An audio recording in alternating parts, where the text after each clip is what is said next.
Hello everyone and welcome to the stream. I'm your host Nessie, the captain of this ship. And today we are going to be continuing our fun adventures in House Sanguinis. One second, gotta take care of something real fast.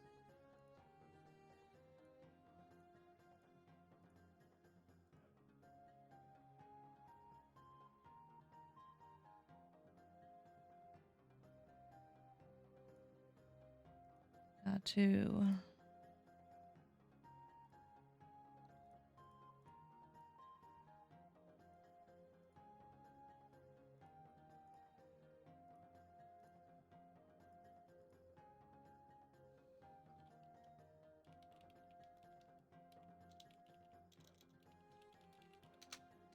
Well, that was handled quickly.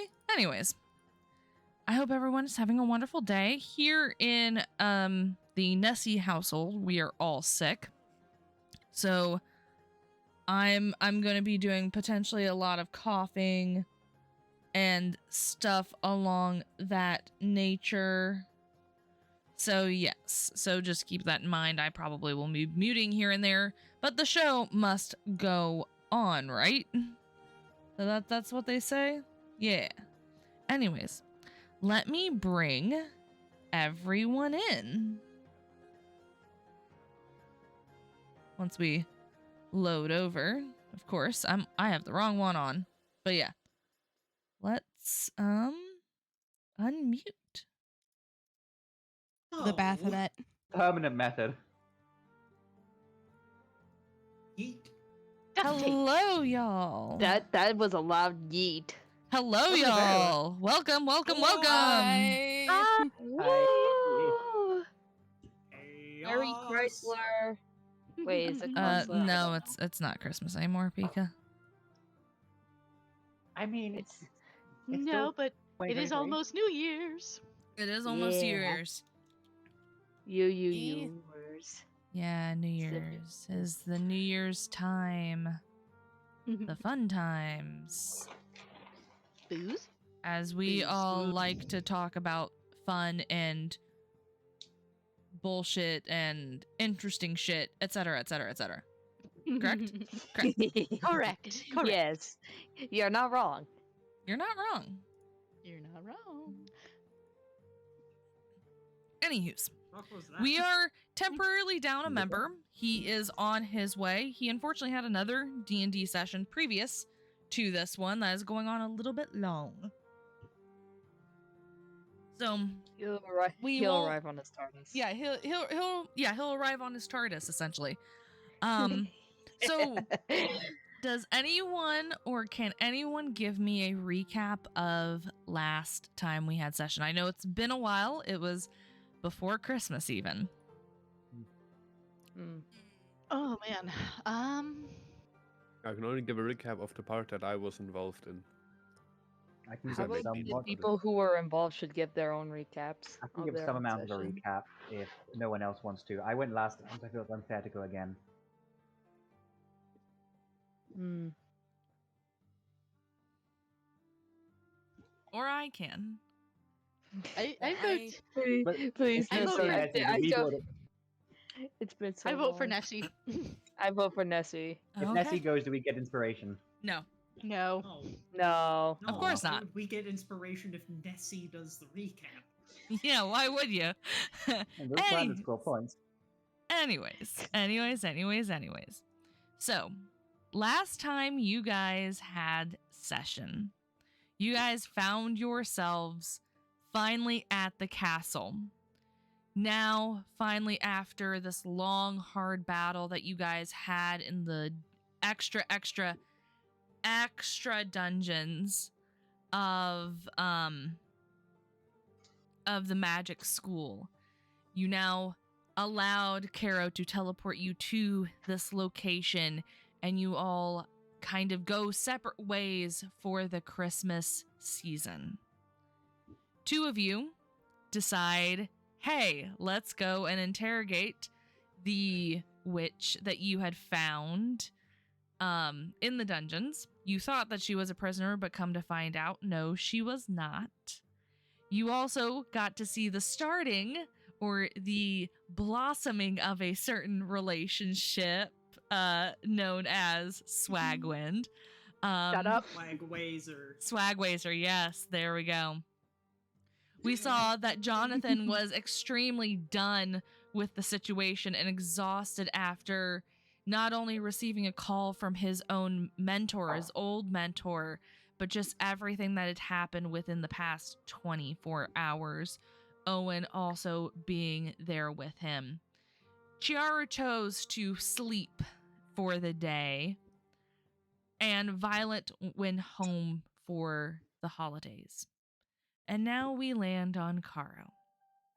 Caro, who had decided, hey, I'm going to teleport once more, and failed to teleport, and ended up actually in the Fae realm itself, right in front of a certain Lady Fate, who just as shocked to kind of see him land on her doorstep. However, then he attempted to shift once more and ended up not getting out of the Feywilds entirely, but ended up right at the gateway, where he ran into a certain woman who, curiously, seemed to know who he was. Well, yeah, Atropos dropped you there. Maybe it was fate. Maybe it was fate, I wonder. And then you decide, I'm going to go visit family, which you end up right in the living room of your old family home. I think that covers everyone who had session. We are actually going to start off with, I think, Violet for the day. Correct me if I'm wrong. Did we talk about Crow? Oh no, Crow ended up in the ballroom following the shadowy figure-esque feeling that is surrounding him. Anyways, we are going to head to Violet, who happens to be waking up in her old room. Violet, you wake up at now Christmas Day. As you begin to wake, you can smell the fresh baked goods that presumably your mother has begun to make for your Christmas dinner later in the day. As you kind of shift in your smallish bed, it not being as large as the beds that you have been in as of recently, you kind of shift and turn, and you are faced, or what you thought would have been Caleb. However, it is this black cat. This little black cat, small, fluffy, seems to be taking up the spot that Caleb was sleeping in.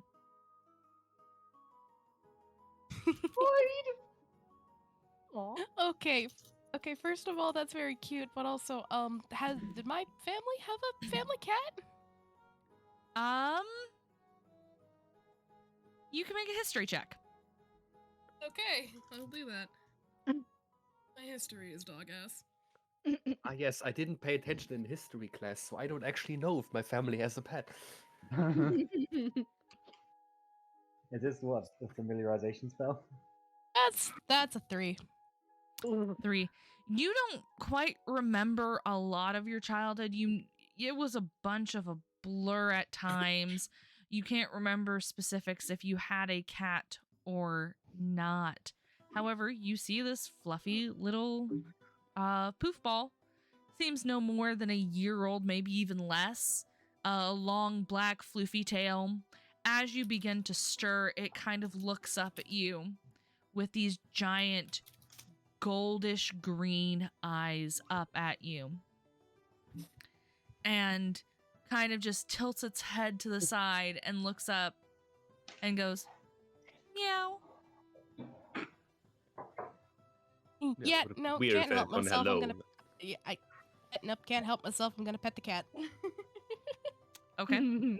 You reach out towards the cat, and the cat kind of backs away as your hand starts to approach.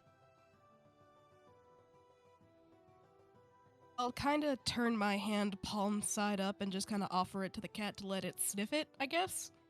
Okay. You start to approach, and they seem apprehensive. Their nose will kind of twitch a little, not trying to get close, and then looks up back at you. Sits up, does a little stretch, and hops off the bed and trots down out of your room. Which now you notice your doorway is open.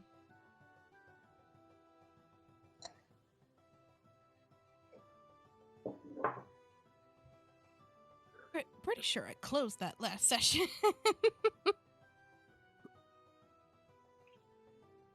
Okay, well.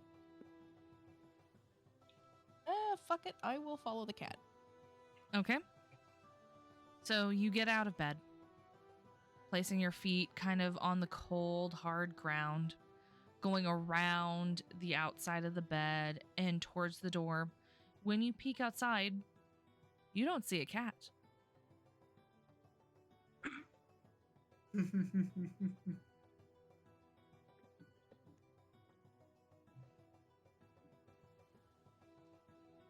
There's no cat to be found. Hmm.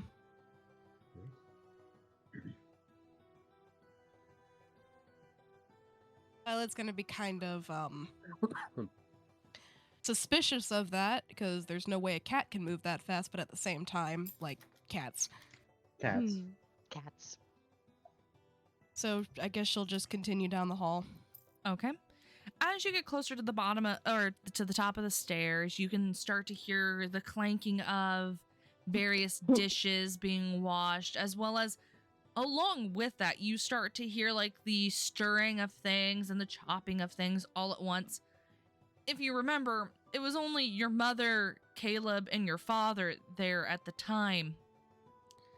But it seems as if there's more coming from the kitchen than just 3 people.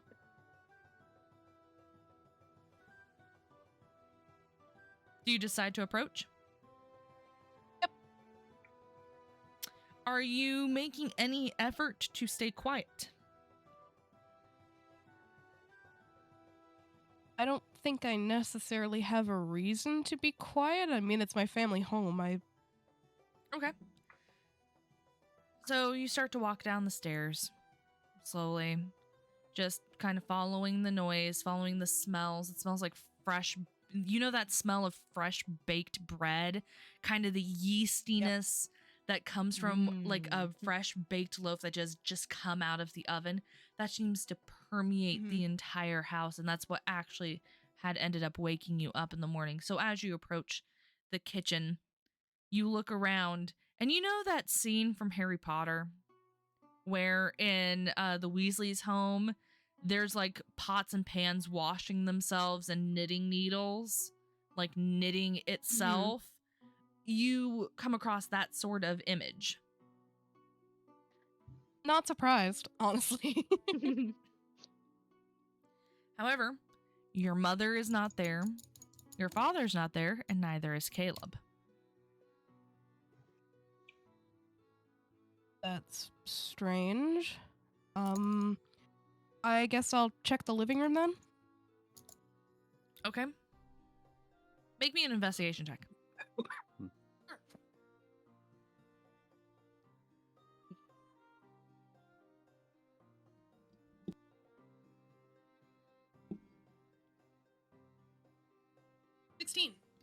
Okay.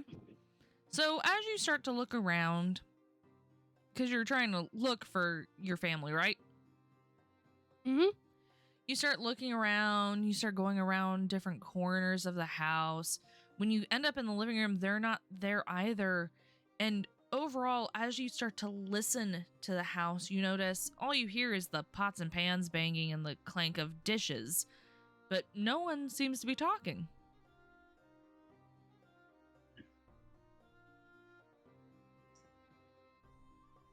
However, Now I'm getting suspicious. with your investigation, when you look over at the front door, you see your family's shoes, because typically when you enter a home, you take off your shoes. No one's shoes are at the door where you remember leaving them last night. Only your pair of shoes are there.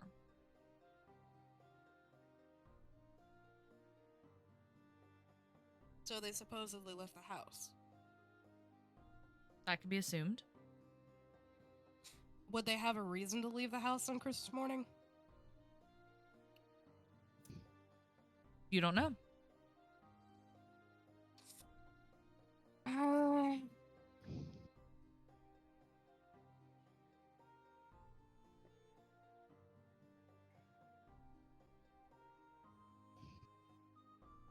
Okay.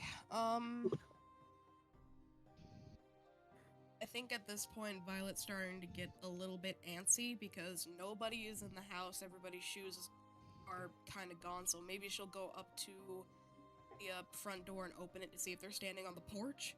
Okay. So you start to approach the door, and you start to hear some whisperings. Seems like very quiet voices.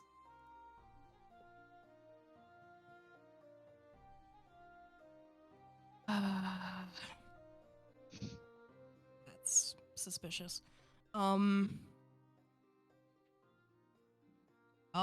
I guess I'll listen in. Make me a stealth check. Oh, Lord. That's not too Listen. bad.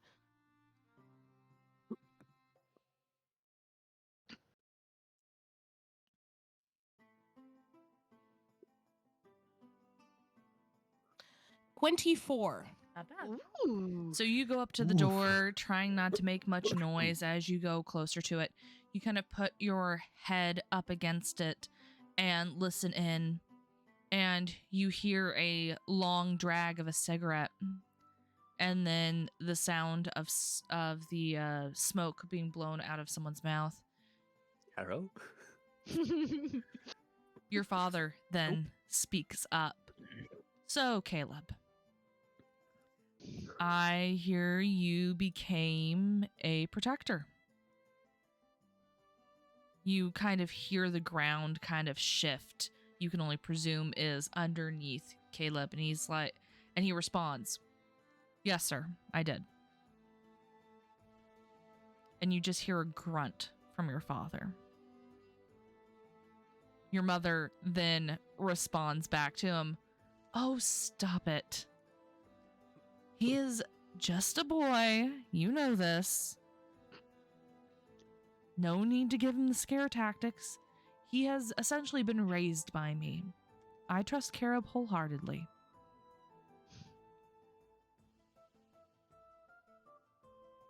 You can definitely hear the signature scoff from your father as he takes another swig of his cigarette, or another draw of his cigarette.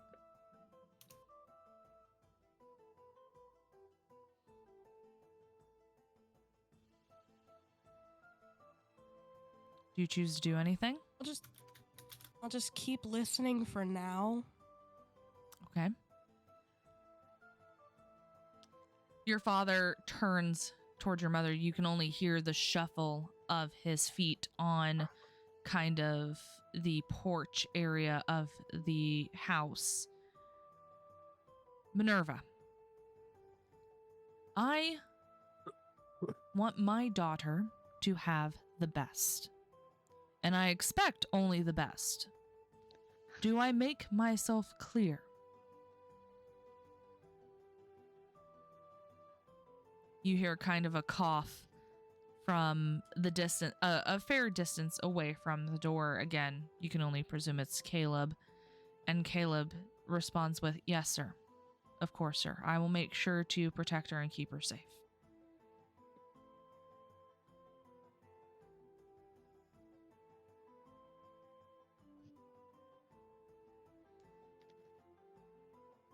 You hear as he drops the cigarette on the ground, and kind of you hear the signature stomp of his boot as he kind of puts it out on the porch area. And he kind of just does a, okay. Now that we're understood, let's have dinner. And you hear as he starts to turn to go and open up the door. She'll kind of, okay. I think at this point, Violet's feeling kind of just like, oh, this again. So I guess she'll kind of just lean up against the door frame and wait for the door to open. Okay. Okay. Oh, what do I have you roll for this? I don't think I'll have you roll for this. You start to hear as the door starts to open up, and you are greeted with your father. Pretty much, you are right at his chest level. Hi, Dad. Oh, Violet. Good morning. Did you sleep Morning. About as well as I could, given that the bed is the size I was when I was a child. Your mother will pipe up at that. Sorry, dear. I didn't think that you were going to bring over company. Well, don't worry about it, Mom. I kind of haven't been at home for quite some time, so I don't blame you. Oh, by the way, your grandparents are coming over a little bit later. Ah, good. I really wanted to see them. Yes, I got news from them earlier. Sounds like... Well, I'll let them explain. Alright. Oh, by the way, Mom, did you and Dad happen to get a cat at some point? Because I woke up with a little black floofball right next to me. No, I don't believe we do. Weird.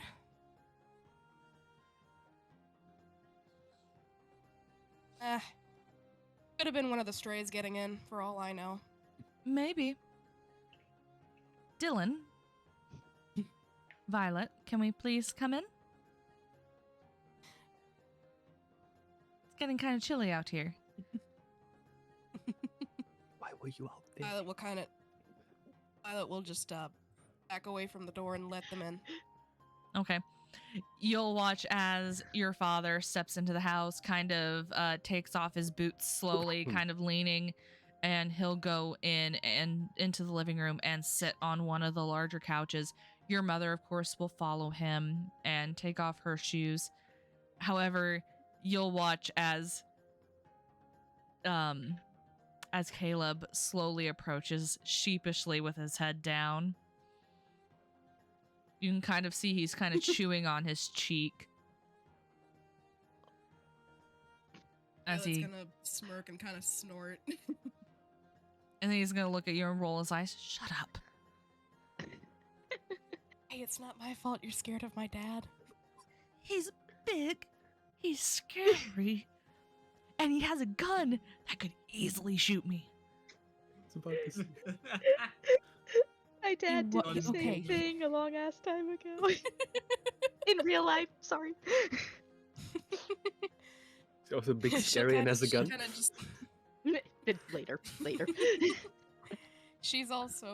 she's just gonna kind of chuckle at that and just like, he also knows that I like you, so he's not going to shoot you because that would hurt me. I don't know about that. At that, you're Have I gonna hear ever your ste- at that you're gonna hear your mother pipe up. Are you two gonna come in from the cold? Yes, Mom, just give me a second, please. You're not kissing under the mistletoe. It's Not yet, we're not. Don't act like you and Dad aren't doing that either. You just hear a humph from the living room and just something that sounded something like, they better not be kissing under my goddamn roof. Oh, you gotta love an overprotective dad. I love you too, Dad. He scares me. He scares me. Violet's gonna kind of drag him in and then shut the door. He's just gonna sigh and just stand there taking his boots off slowly.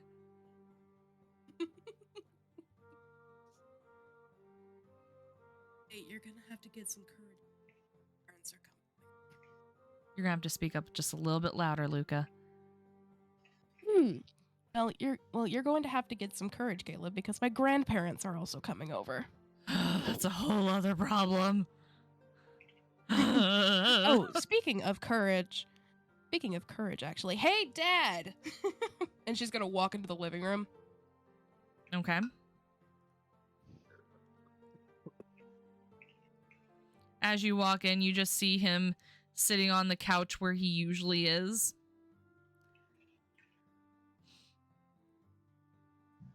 Hey, by chance, do you have any, bottle of good liquor that I could steal from you? He's going to raise his eyebrow at you. I need you to make me a persuasion check.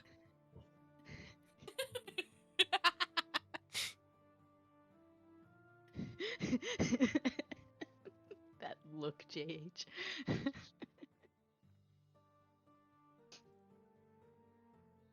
13. He's going to kind of look at you. Why would I give my daughter a bottle of booze? Because your daughter has made a few girlfriends, and one of them just happens to be alone for the holidays, and she wants to cheer her up. At that, your mother will pipe up. Oh, Dylan, just let her have one. You have thousands. And it's not like I can't get you more. With that, your father's going to turn to your mother and try to start to argue. And at that, she's going to raise her hand up. And for one of the few times that you know of how your father acts is he never crosses your mom. That argument was instantly stopped by her eyes that just very similar to your eyes, looking right at him with her eyebrow now raised.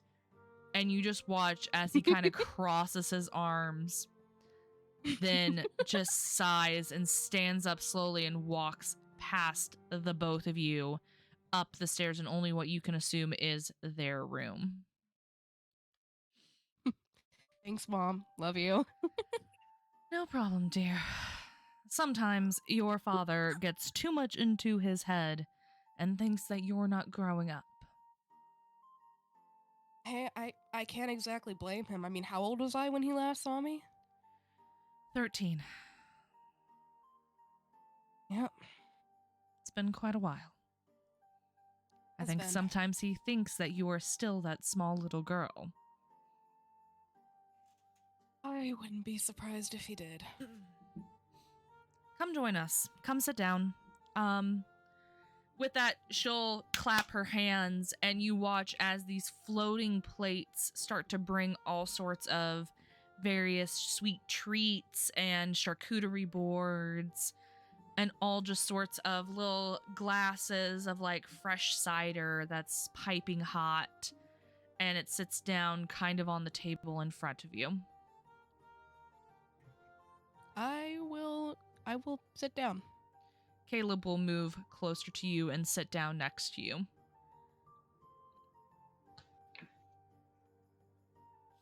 From there, we are going to move to back.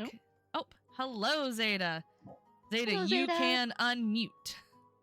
Apologies for my forgetting what the fancy word is, but Tardiness. Temporary leave of absence. no, there's a fancier word, but I forgot what it is. It's Fashionably all late. So, if it's fashionably late, you don't apologize for it. good.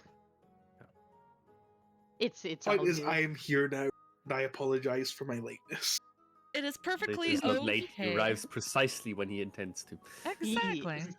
It is Yeah. perfectly okay because we are just finishing up Vi's stuff temporarily. From there, we are going to head back to the castle. We are going to head towards, specifically, the two lovebirds. Over your night of sleeping and enjoying your guys' time together, you finally move from the small little pool area and go and find Wesley at some point during the night and ask him, hey, can we possibly have a private room? Wesley will kind of look at you, the both of you, sigh, and be like, you guys can just take my room. I don't think I'm going to be able to sleep tonight. With that, he shows you down the hall and into your room, where both of you fall asleep together in each other's arms. The following morning, it being Christmas Day, you both wake up in a nice, warmly lit room. It's kind of chilly here, only because there's not a lot of external heat coming into said room. However, you both are silently, or you both were silently asleep. You wake up first, Neraina, and you just hear the light little snores of Silric next to you. She'll kind of she'll stretch as subtly as she can without disturbing their I'm assuming he's holding her close again like he did that first night. Yeah, she'll stretch as best she can without disturbing him, and then just kind of lay there and kind of just let her eyes kind of roam over his face, like, and a small smile is gonna kind of, spread across her face as she looks at him. She's just gonna lay there for a minute and look at him. Are you doing this silently or trying to be Yeah. as softly? That's I'm trying to be. Neraina's trying to be quiet. She doesn't want to disturb him yet. So make a stealth check. really? Or actually, no. You know what? Make a sleight of hand check. I think that's more apt. Cool. Whatever. That's Sleight of- more. Sleight of hand. All right, fine. God I can see sleight of hand for this.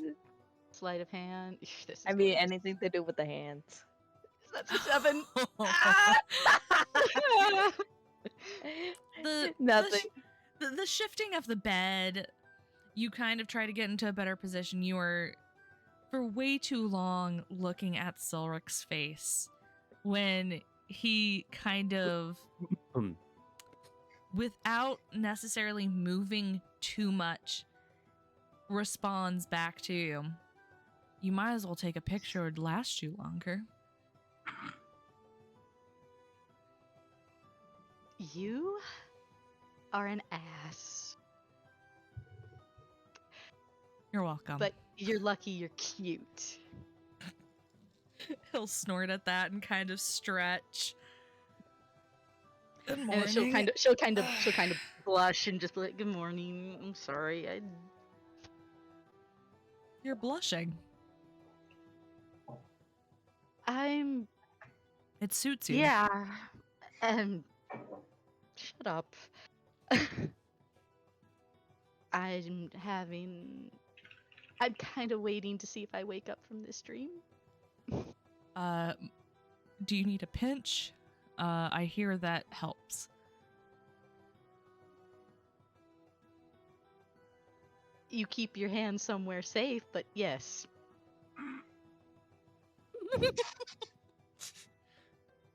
He's gonna kind of do kind of one of those sideways grins, like, I see where this is going, and he kind of pokes your side a little bit hard. Huh. I think we're awake. I don't think that this is a dream. She's gonna look in his eyes again and kind of put her hand up to his cheek and go, I really hope I'm not dreaming. You're not.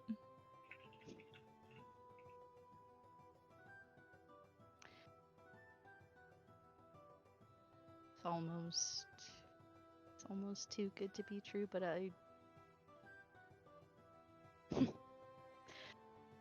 it's too early for this. I don't know what to say. How about we go get breakfast? That sounds great. And she kind of quickly, she'll grin at him a little mischievously, lean in, kiss him on the nose, and then try and dart off the side of the bed before he can retaliate. Okay, you're gonna have to make an acrobatics check I against know, against his grapple. That's I see what you're trying to do here. If he successfully tackles, that could lead to some other. No! It could lead to a fade to black. You said acrobatics, Nessie? Acrobatics or athletics? Or athletics. Oh my god. Yeah. Alright. Versus his... Yes, acrobatics or athletics. Whichever one he is better at. Athletics, acrobatics, okay.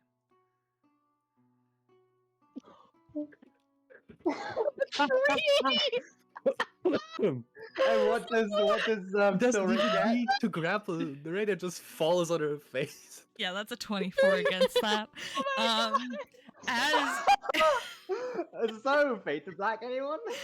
As you attempt to get out of bed, you kind of trip over the blankets because there were blankets covering you, and you start to stumble as he grabs a hold of your waist. He is able to hold on to you. However, the combined weight of both of you on kind of this precarious edge of this bed kind of topple over into he falls into you and onto the floor, him right on top of you. Oh god. that thump was perfectly timed. Whoever did that jump, you are beautiful. I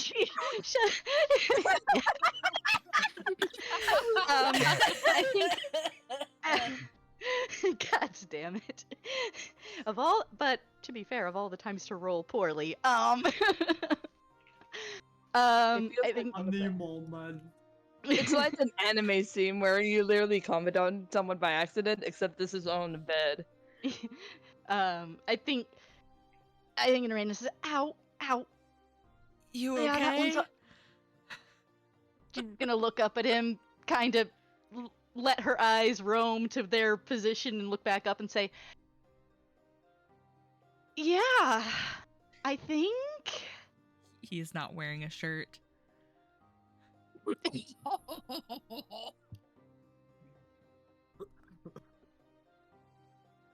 My gods. Yeah, I think. Are you okay? Perfectly fine.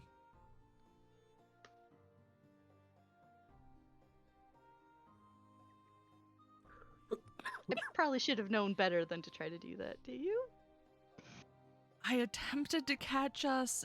Didn't exactly work out.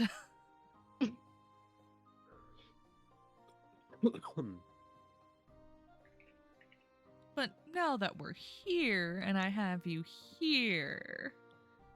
Neraina turns bright red. At that, he'll lean down and give you a proper kiss on the lips.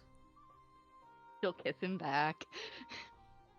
After a little bit, he'll break the kiss and kind of swipe your bangs from in front of your face and put them behind your ear.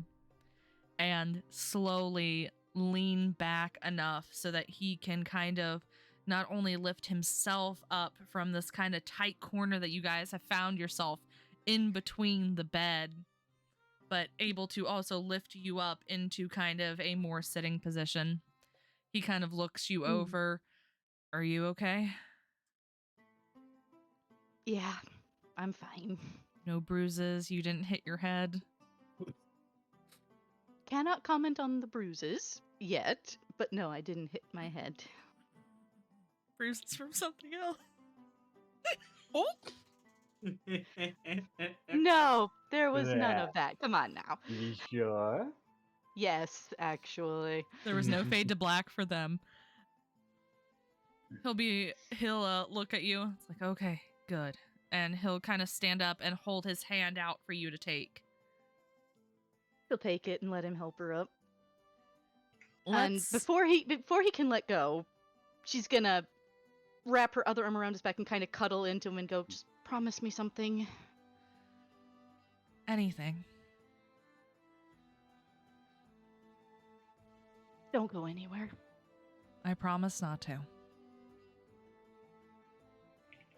I don't think I can. One, you have you have your arms around me. I don't think I can necessarily move anywhere or go anywhere. And not to mention, the moment that you get like 15 feet away from me, there's like this actual pull that I can't describe. And at that moment, I'm just like, no, I can't. So theoretically, no, I can't. I'm gonna look at him and go, "It happens for you too?" Oh, 100%. It happens to you? Yeah, it does. I just figured you'd actually have a choice.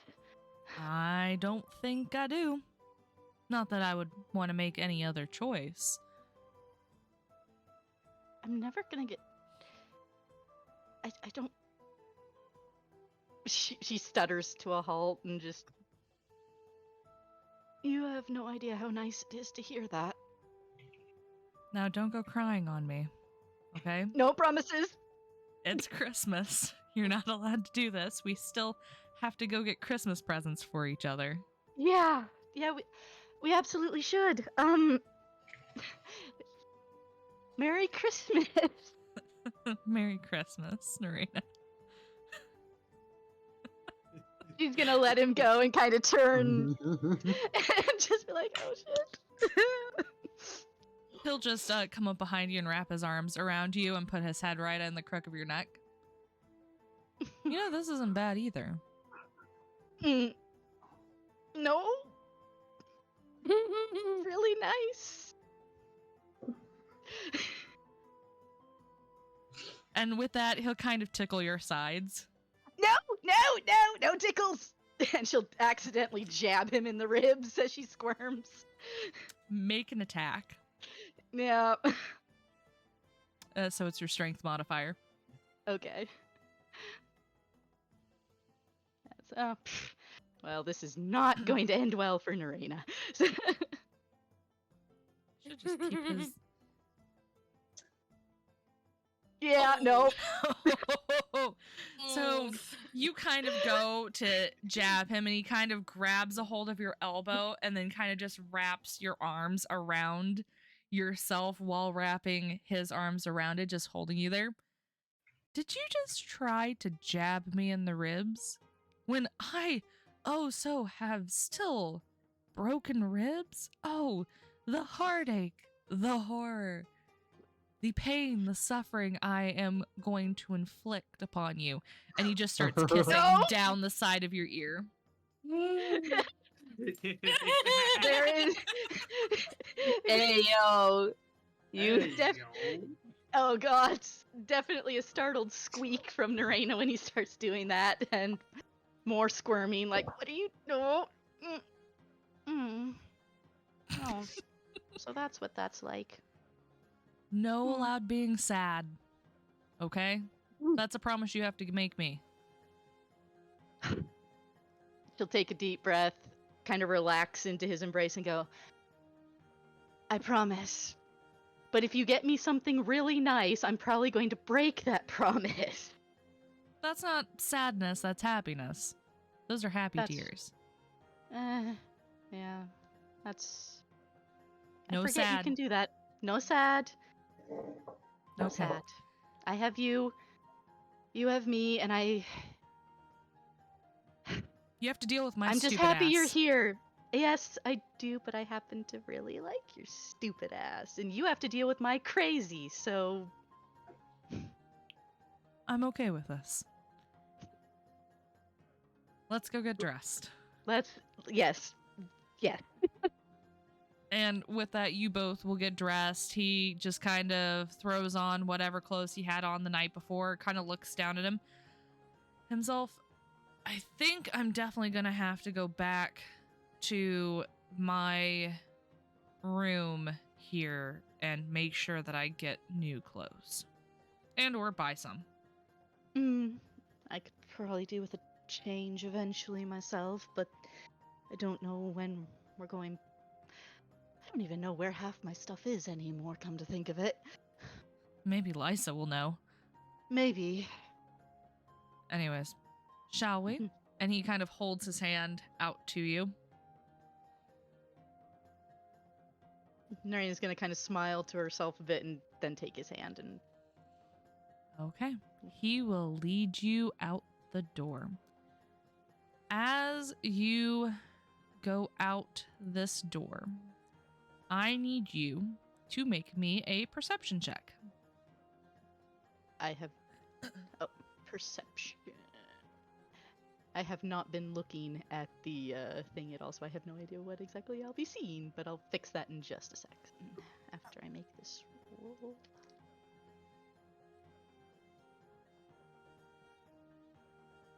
That's a 9. 9.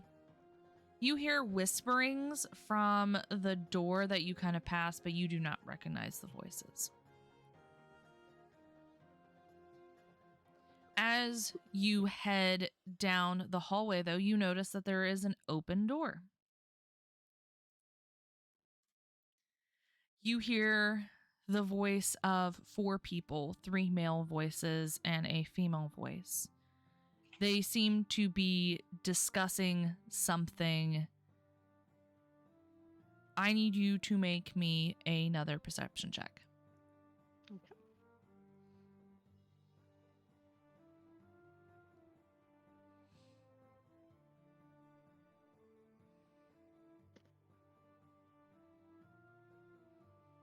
That's a 14. Okay, as you start to pass, you hear them mention something about the Vampire Hunter Society. You hear the woman speak up. Sam, I don't know how much more we can wait. If Abernath is here and he means to make an attack on people, us as hunters are not... We took an oath to protect people. You hear the man who you kind of can see through kind of the slightly opened door. He responds back to her, I know, but we cannot act currently. This is supposed to be a time of celebrating the peace that we've had for so long. There are so many dignitaries here that I can't afford making accusations without just cause. We need more information.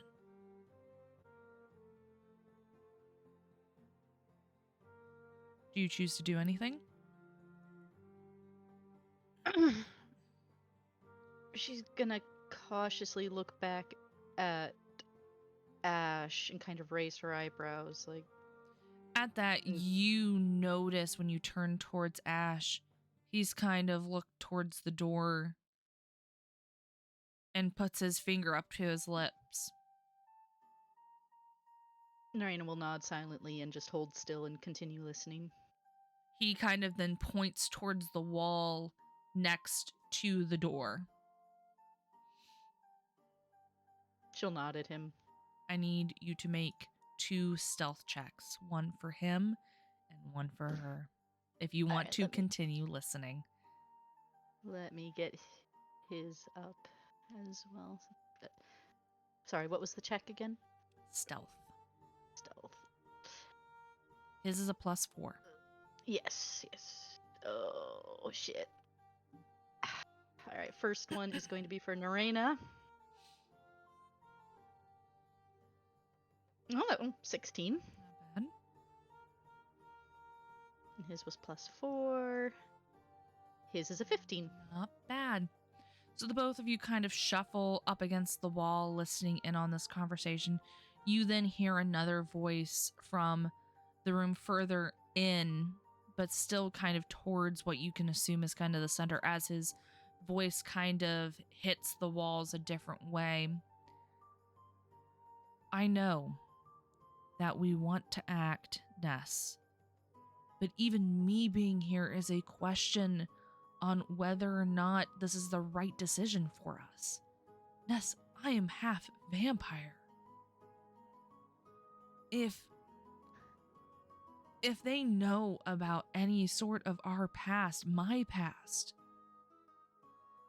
hell, if my father somehow ends up here for whatever reason because of Apernath, this whole place is doomed at that point. Going against Apernath in any way, shape, or form right now would be bad.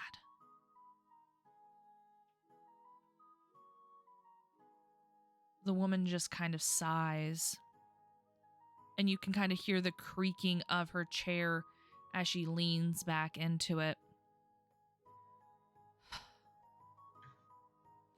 I will have a conversation with our head commander. Maybe she can shed light on some things. Hopefully, Kara can be reasoned with. I know that she's supposed to be here. You hear another voice from what you would assume is in the room, but it's different than all the others. He pipes up. I think it's best for us to wait. I need you both to make me stealth checks again. All right.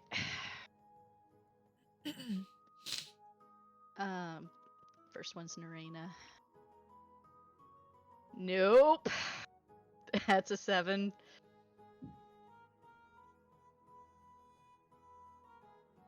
And his was and his is a 15. Better. So, as this conversation draws on, you all of a sudden hear them go silent. You then hear footsteps silently start to get closer to the door. And Silric makes a decision because at some point you had kind of shifted your weight and kind of crushed something underneath the back of your foot.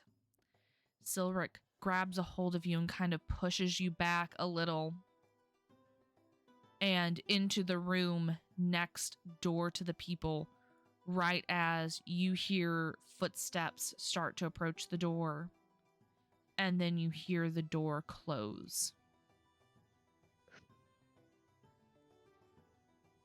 He slowly closes the door also of the room that you both are in currently, and then takes a sigh of relief. Fuck. Shit.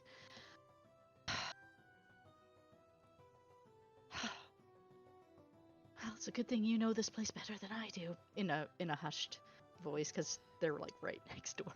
I kind of work here, so I think I got it. I am. Anyways. Shutting up now. What was that? Well, they said Ness. I'm wondering if that was the lady who visited us back at Euphoria to talk about the whole night bond thing. I recognize 2 of those voices. One was Samuel Delone. Yeah, he visited us too, yeah. Yeah. But the other 2 I didn't recognize. No, I didn't And either. one said that they were a half... What the fuck is going on here? More than we know, but we've known that for a while now. I guess. I mean, to be fair, Ash, you're working with a vampire in all this. Yes, but no. Half vampires just don't happen. I am telling you this. I work with one vampire out of necessity. Maybe 2 vampires, now, kind of. Fair. And that is only because their opinions align with ours right now. But that does not mean I trust them in any sense. Yeah. Me either. They seem to know more about Apernath, too. That's a whole other thing. Fuck.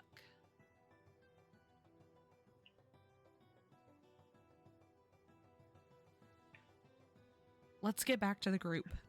Yeah, I think they need to know. Yeah, I think they do too. And with that, he'll lead you out the door. He'll open the door very Actually, slow. before he does, Neraina's going to pull out her cell phone and quick type a message to Jonathan, say, "Where are you? We need to talk real quick."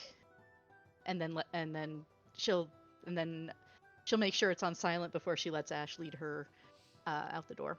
Okay. So he'll slowly open the door and head out of the room, up these stairs on this side. And from there, we will actually move on to a different group. Yee. We will head to, I think, the 4 in the infirmary. The 3 men with the gun. Question. Yes. Since Neraina has just written a message to Jonathan, what would I roll to figure out if Jonathan is still taking a nap? Oh, that's a good question. Perception. And like, what's my DC here, and what does the DC do? Like, do I need to roll above or below to be awake? The higher the roll, the more likely you will feel it vibrate in your pocket. Okay, that makes sense. Wait. If you go above or below, depends on if you're trying to remain asleep. True. Yeah, like if he feels the vibration, he's gonna wake up for a moment and then be like, "What the fuck?" and probably check the phone. And if it's not important, he will put it back on silent and go back to his nap. But since this is important, if he does notice it, he's probably gonna stay awake. So I'm gonna roll. Perception is waking up high. Performance would be sleeping high. Let's see. 11. Does he notice? You do not notice. Right, John was taking a nap. So, Jonathan, since you are still asleep, Owen, you had found yourself in a bed. Jonathan chose to take a chair, and so did your other vampire hunter friend. You kind of stir awake. The quiet cracklings of the fire have definitely died down at this point. You start to smell the embers coming off even the fire at this point. As you kind of turn and toss and turn in the actual bed, you turn towards your left and you see just a line of people. You see Jonathan, his head kind of tilted down, sound asleep. You see the young woman who you had recently saved sleeping in the bed, her face very peaceful for being a vampire, and even your vampire friend, I believe his name is Ian. All right? Yeah, Ian. Had to make sure of that. Ian is sound asleep. Yes, I remember that because it's the same name as one of the first Doctor Who companions. Yes. He is kind of propped up against this pillar that is next to him, his head just against the cold surface, his arms crossed against his chest, and he is sound asleep himself. You are the only one awake. Well, I'm not going to make an effort to disturb anyone, but guess I'll stand up and just stretch my legs a bit. Okay. You are trying not to disturb people, right?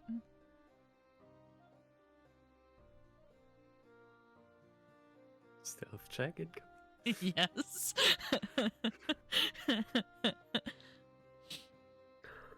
Stealth check. And I'm gonna need JH to roll perception. Oh, again? Yep. Wouldn't it be passive perception though? For that, that's a 15 for that stealth check. Oh, I guess, yeah. What is your passive? Oh, Yeah, I'll go with passive. What's your passive? Yeah, I think it's pretty high. Yeah, it is pretty high. My passive perception is 17. Ooh. Oh. As careful as you tried, Owen, however, you kind of shuffle out of bed. As your feet hit the ground, you had taken your boots off the night before, and so as your feet touch this cold stone surface, you kind of make a hissing noise, just being like, ugh, that's kind of cold, and slowly then put your feet against the ground. However, because of that little jump you did, Jonathan, you felt the bed shake next to you. This has promptly woken you up. He sort of half opens his eyes. So.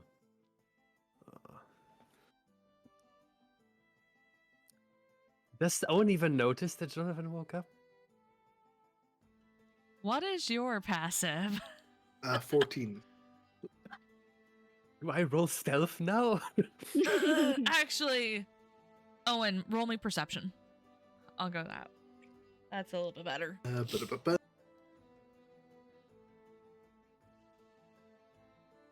17. 100%. You would have heard, as you kind of got up and stood, you heard the groan that Jonathan gave as he woke up. Good morning. Is it morning? You don't know. You haven't taken a chance to look out the windows. Oh, actually, that's a great excuse. Sort of pull out the phone, look at the time. The time is fairly early morning on Christmas Day. It's around 7 a.m.-ish. However, when you look at your phone, you see a little blurb. Neraina privately messaged you. So open the message. Neraina, what was the message again? The message was, where are you? Need to talk to you right now. How long ago was this? A few minutes? Not 5 minutes, 10 minutes? So, An SE? so by the time that you woke up, this was about 30 minutes ago. Oof. Oh, shit.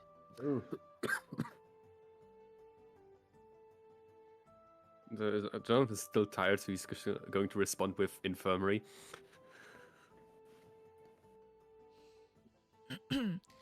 I'm just gonna look at Owen and go like, apparently Neraina wants to talk. Did she say what about? No. Strange. Stretch and start to get up as well. As you begin to get up, you notice the other vampire hunter kind of shakes awake. Huh? What? Huh? Fuck. Oh god, that was the worst sleep I've ever had. Cracks his neck. I've had worse.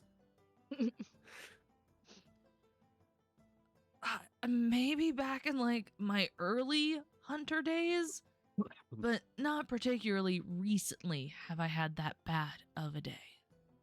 Or a night. Or a sleep in general.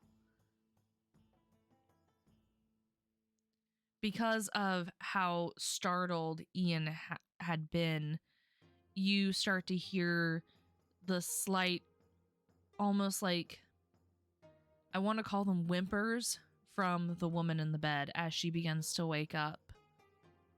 Her eyes slowly open and you are greeted with red orbs of a typical vampire eye.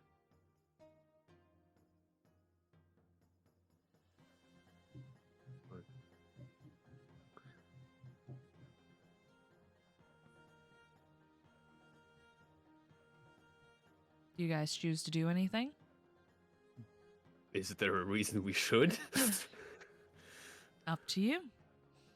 Well, I don't think there is a reason to do anything. I'm just stretching my legs right now after taking a nap in a fucking chair. Yeah, we're waiting for Neraina to get here. I guess. Well, I guess could Neraina respond when Jonathan texts that? We'll get text back to information? that. Okay. We'll get back to that. Very good. With the woman will look around the room and then look at the three hunters. Am I in trouble? I'm just going to look at Ian since he seems to be the authority right now. Ian just kind of looks at the both of you. So nobody wants to make a decision. Well, well, it seems you're innocent in the situation you were caught up in, so I would imagine not. Okay, so then why are 3 vampire hunters surrounding me? This is the infirmary. We are wounded.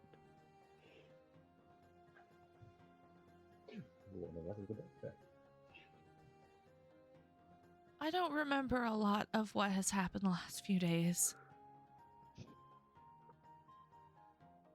It's kind of been a blur.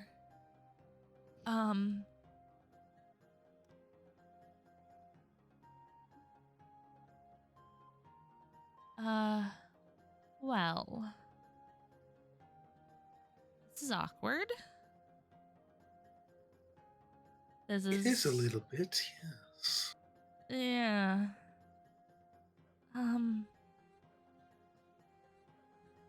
Do you think there's any chance of me being able to get to go home?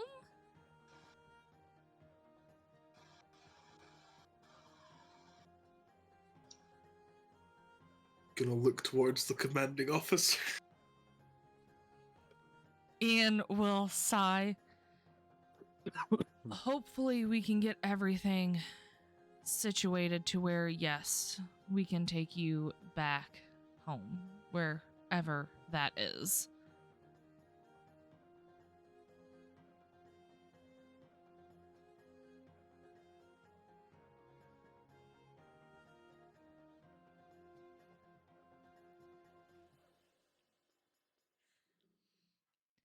And from there, I guess you guys get to decide. Do you guys choose to stay in the infirmary, or do you guys go someplace else? Hold on one moment, I have to respond.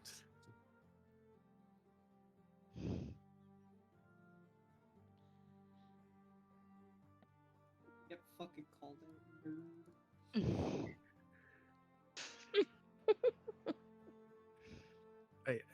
Genuine question: Why do me and Owen have to make any decisions here? We specifically reconnected with the chain of command and the one guy who's supposed to be able to make decisions in this situation. He's like the top for the continent. Why are we making the decision? That is a curious question. It almost seems like people up at the top are not sure fully qualified for the job. None of us are qualified for the situation. Bruh. No. Well, Jonathan, it's up to you. Anyway. Anyways, from here, we are going to pull away to Caro. What the? Oh, yeah. Caro, the last we were with you, you had just been told to join your family in the kitchen for a nice evening meal. As you enter the kitchen, you see the old kitchen table that you had spent so long studying at when you were a kid, eating all your meals here, all the little knickknacks and trinkets still on the wall. It's the same kitchen table, same decorations. However, this is definitely not the same house you were in. However, it is decorated very similarly to how it had been left back in the city you were raised in. As you enter the room, you watch as your stepmother is placing different dishes on the table. A lot of food for what seems like just the two of them. There's a nice turkey setting in the middle. There are some various other fixings like green bean casserole and other like mashed potatoes and gravy. As you enter even like close to the room, you just smell what smells like Christmas dinner. you watch as your father sits at the head of the table, and as everything is placed on the said table, your stepmother finally takes a seat, then looks up at the both of you. Ah, why don't you come join us, boys? 2 questions. 1. How did you fit the table in the U-Haul?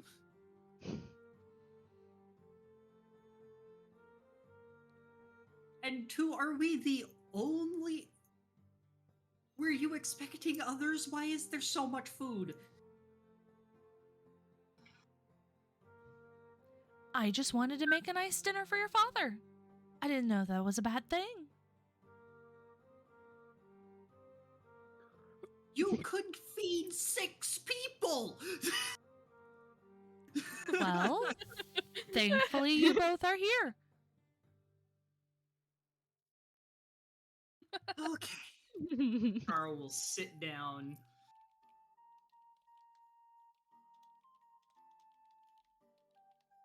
I trust the move went smoothly.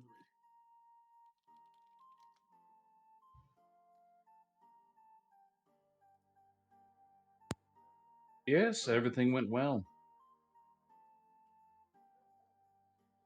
Oh, good.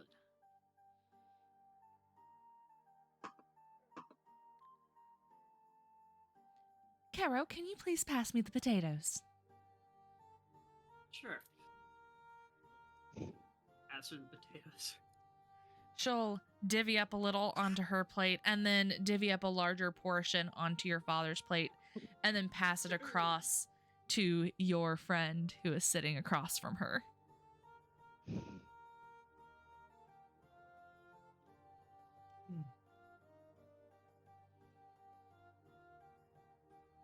Good to be back for a holiday for once.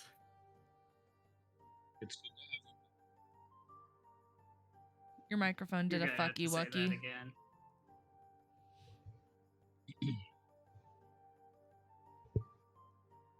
I said it's good to have you back home.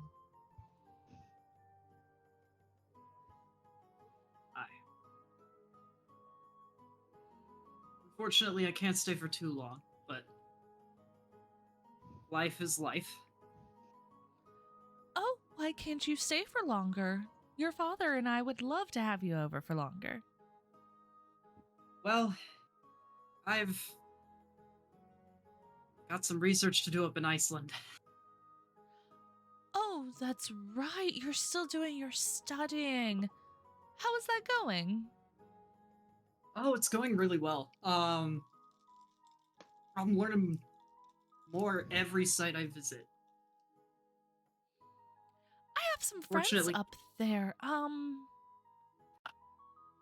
What sites have you gone to? I have a few people who do various things up north.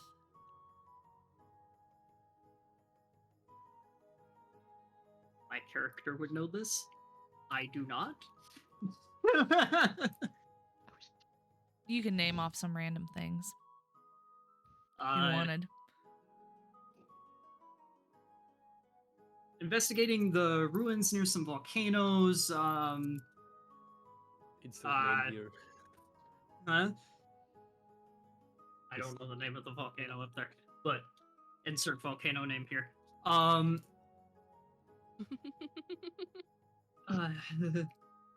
Roll a deception Sorry, check. this is. Oh, gladly. Mm, Need to pull up my actual character sheet. There we go. That'll be a 16. That's an 8. She is none the wiser. Ugh. whew. Yeah. It's all really interesting. It's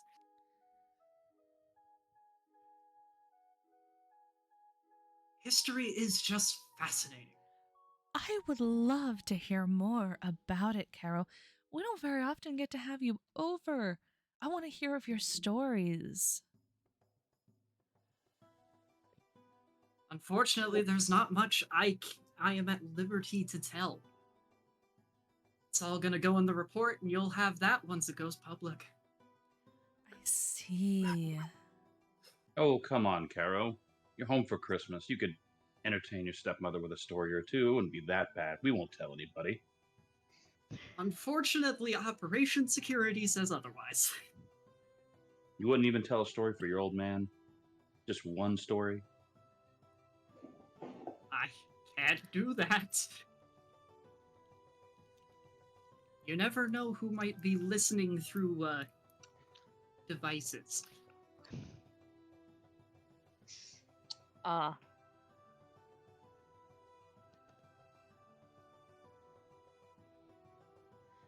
always listening.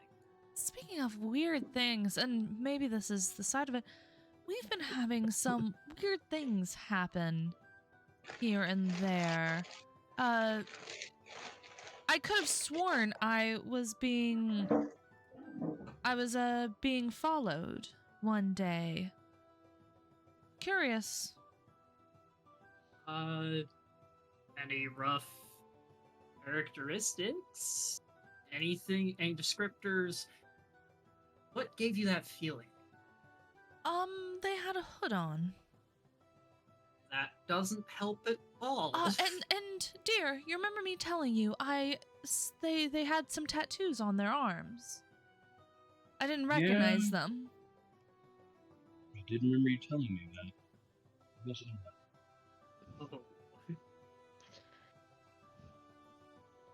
that. Odd.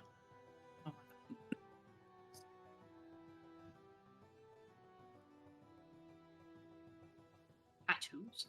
What kind of tattoos? Not exactly sure. I can't exactly describe them. It's nothing that I've ever seen before.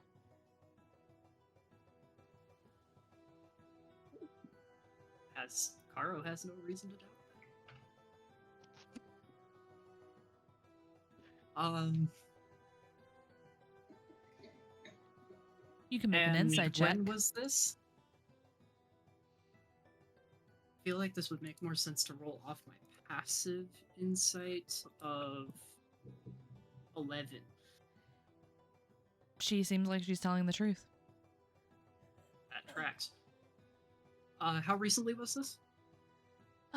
Ever since we moved, I believe. So a few weeks now.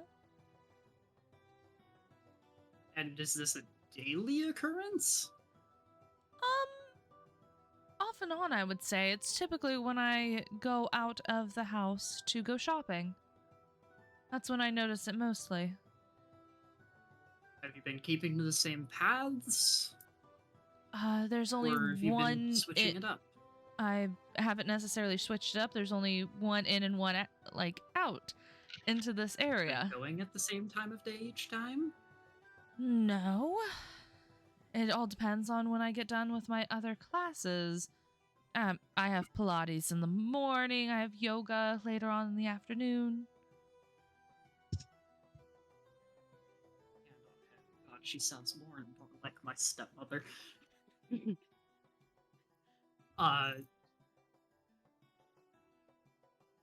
has it been like the same person every time? Same build, I would assume. Same clothing. That is odd.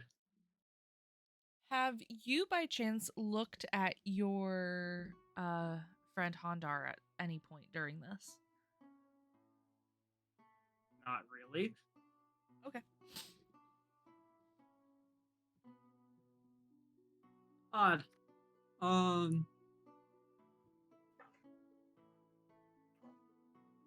Yeah, there's nothing really illegal about that. Frankly, it sounds like coincidence. I'm hoping that's just that. Just seemed very weird. Anyway, dear, do you want some turkey? I'd love some, thank you. She'll kind of stand up and pick a few pieces and put it on your father's plate. She'll look at Hondar at this moment. Hondar, dear, would you like some? And the first thing she says to him, it seems like it didn't click for him. And at that, she'll be like, Hondar, are you here present at the table? And with that, he'll kind of get out of whatever trance he was in. He'll be like, oh, sorry, yes, I would like some, thank you. When you look over at him, Caro, his hands have not left his lap. And it almost seems like he is holding his hands together and his knuckles are white.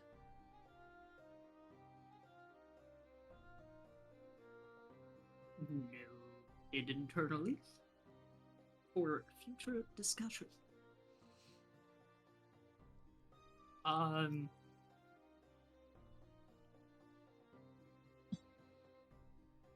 Anything else suspicious?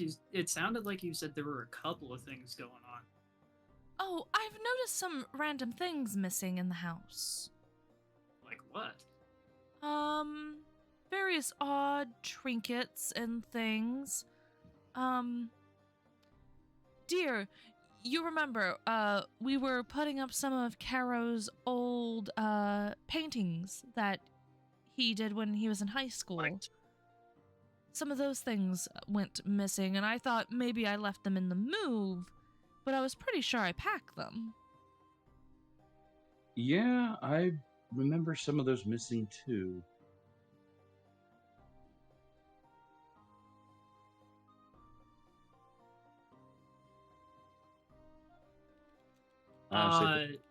Odd.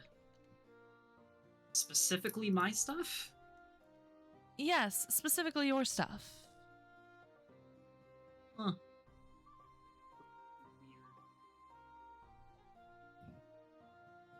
You sure it didn't just get lost in the move? I know stuff like that happens, especially when you're moving halfway across the country. Maybe. But I was pretty sure I cleaned everything up. Oh well. There were some other things, like, one of the statues that we used to have on the mantle. Which one? It was, the Fey Little Princess one. The set that was on... Yeah, I'm missing one of those, and I thought it was kind of odd. Yeah, you'd think you'd put all those together in one place. Yeah, that's what I thought, and I thought I wrapped them up together. But just things like that, weird things moved in places that I didn't move them before. Like, Maybe the house is haunted. I hope not. Maybe we should have a seance. I'll ask the priest tomorrow about it when we see him for Christmas service. Solid plan. Anyways, other than that, your father and I have been doing well. He did tell me that you two met up at the Space Needle. How was that? Oh, it was good. It'd been far too long. That was, what, just a few weeks ago? Yes, it was before Thanksgiving. Sorry, I've been busy as hell. You'll have to come back and visit us. Of course, when I have time. Doesn't seem like I'm gonna have much until the research is done. So we come to one conclusion as opposed to four. I do hate to be the Debbie Downer, but your father did tell me that you were made aware of his diagnosis. Yeah. Please do take time, Caro.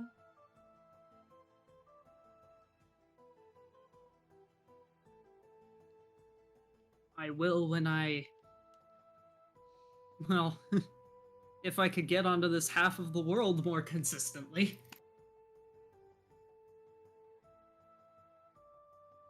Been spending a lot of time in Asia and Europe.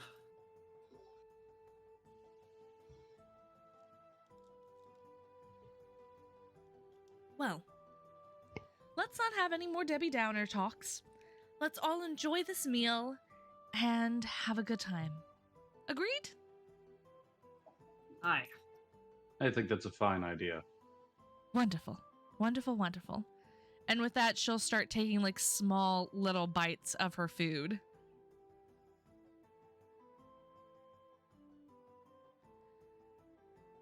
We'll start eating. From there, we are going to go back to the castle. Gotta find which one's the castle map. There it is. Back to the castle map. Little Chiara. Yeah. You start to wake up.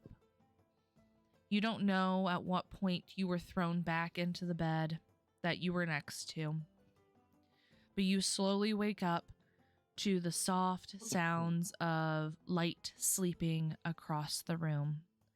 You recognize this room as the room that you had been teleported into originally. And you slowly start to stir. When you sit up, you see the two women that you had recently saved, Hendef and Liza, sleeping across the room from you. You're in a bedroom. The people you were with seem to be gone. You don't remember what time they had gone, nor do you know what time it currently is. What do you choose to do? So the two people so there were 4 people, but now there's 2 people in here.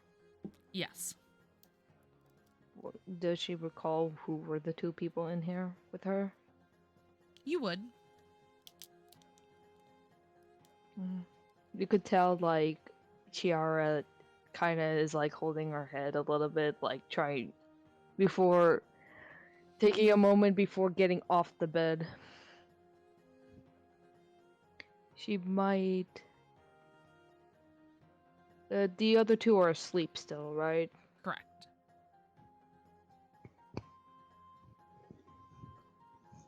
As you get out of the bed, you can see that there's a window across the room from you, and you see the light dusting of a sun starting to rise. For once, Chiara is not happy to see the sun. Here comes the sun. Do-do-do-do-do. She knew she woke up way too early, probably. She wished she could have overslept, but she's already awake now, so... she probably might head out the door then. Okay. As you open the door and you head out into the room next door, you are greeted with the fresh smell of fresh food being prepared over the little cauldron in the corner. The warm fire seems to have just been stroked. The warmth from this room is a lot more than the previous room that you were in, because it was kind of an offshoot, so it was kind of colder, as it was also previously the cook's quarters. You have the world beyond you. Where do you head? Chiara takes a moment to, like, warm herself up in this room, like, before thinking about, trying to recall where everyone was. Before she remembers everyone went their separate ways before Christmas. She decided to go sleep for a while, probably to try to recover some sleep, yet some part of her didn't want to go sleep. I guess she kind of conked out after, like, after, like, a struggling attempt.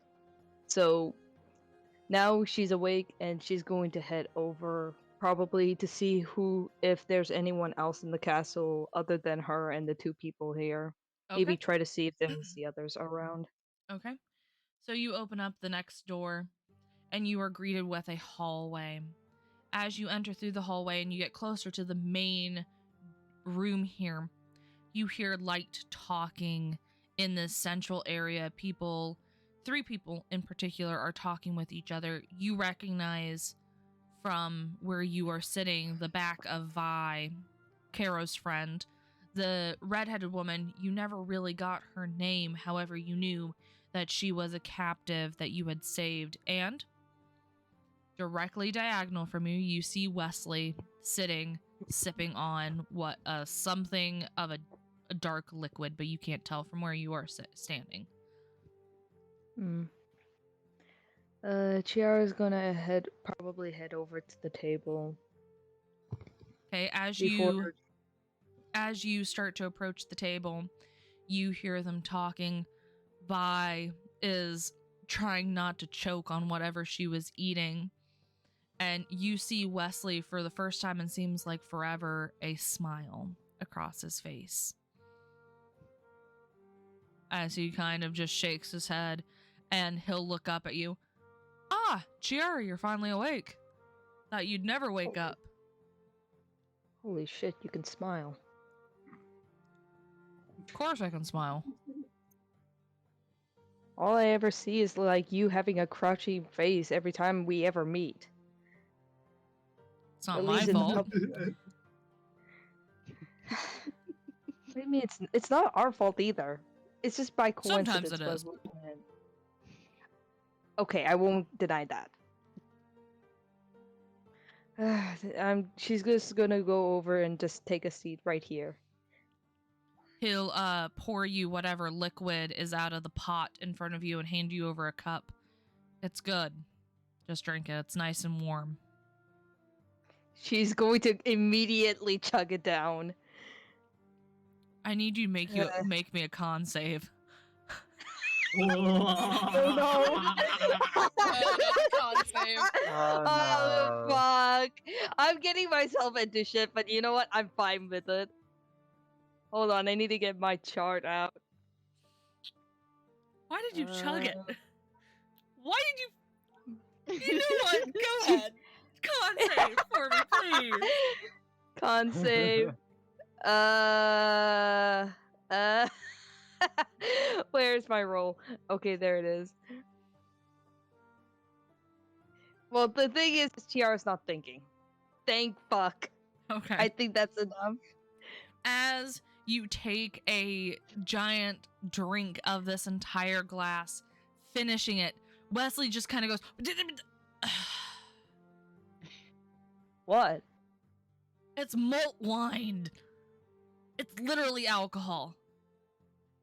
She just looks at it and is like, oh, would you look at that?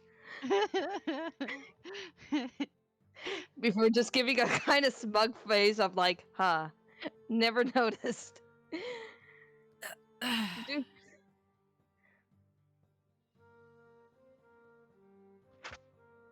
You know what? If you're drunk, at least you're here where I can make sure that you don't get into trouble. Yep.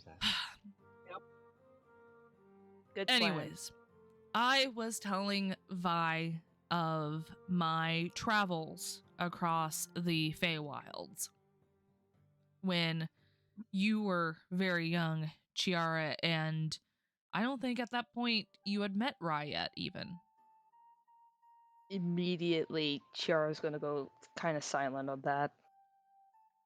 You're telling them about that story? Yeah. The day Rai picked you up out of whatever gutter you were in and decided to help you out, even against my best wishes. But oh well. Let bygones be bygones, right? Yeah, I guess so. Speaking of, You could tell.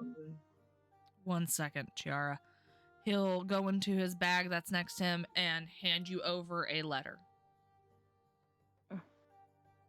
What's this? Open it. She's gonna reach over to the letter and open it up. In this letter, you recognize the handwriting very well. This is the handwriting of Rai. It reads, "Dear my darling Chiara, I hope this letter finds you well. I know this time, all of this time that we have been away from each other has been long and hard. But I can assure you, stay with your group. Stay there and be safe. They know how to protect you. When the time is right, I will return to you, and we can continue our life like we had always had. I wanted to make sure that you got this letter, and I know, even though Wesley can be a pain, please listen to his directions. He tells me that you are healthy and that you are well. It's better than finding you in the dungeon of some random club owned by vampires. Again, stay safe, Chiara. Know that I care about you. Love, Rye.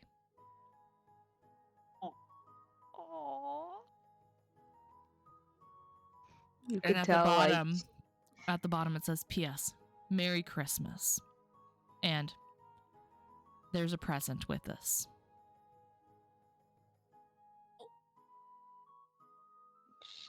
she looks over down to the letter. Where's the gift exactly? This. Wesley will go into the bag again and hand you a little box. She takes the box kind of shakily, like she's trying her best not to cry, and opens it. What color dragon are you? The light blue, the Light blue? electric one. Okay. As you open it, you see a nice little dainty necklace with a shining blue scale in the center of it. You would recognize this from Rye's draconic form, with a little note inside saying, I will always be with you. Oh, That's adorable. it's so precious. Chiara is at a loss of words on this. You can tell she kind of clutches the scale.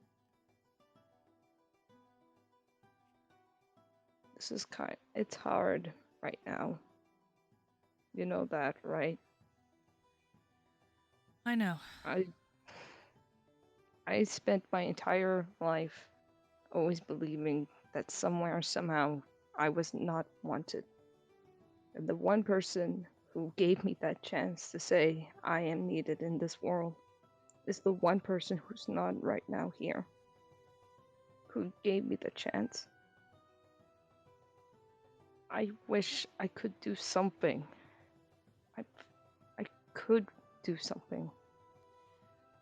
With that, Vi is going to move next to you and take a hold of your hands in hers. Chiara, you are doing something. And if you don't mind me saying, you are wanted here. I don't like seeing people get hurt. I don't want to see you feel like I don't want to see you in pain. But know that you are wanted, and you are always wanted no matter what.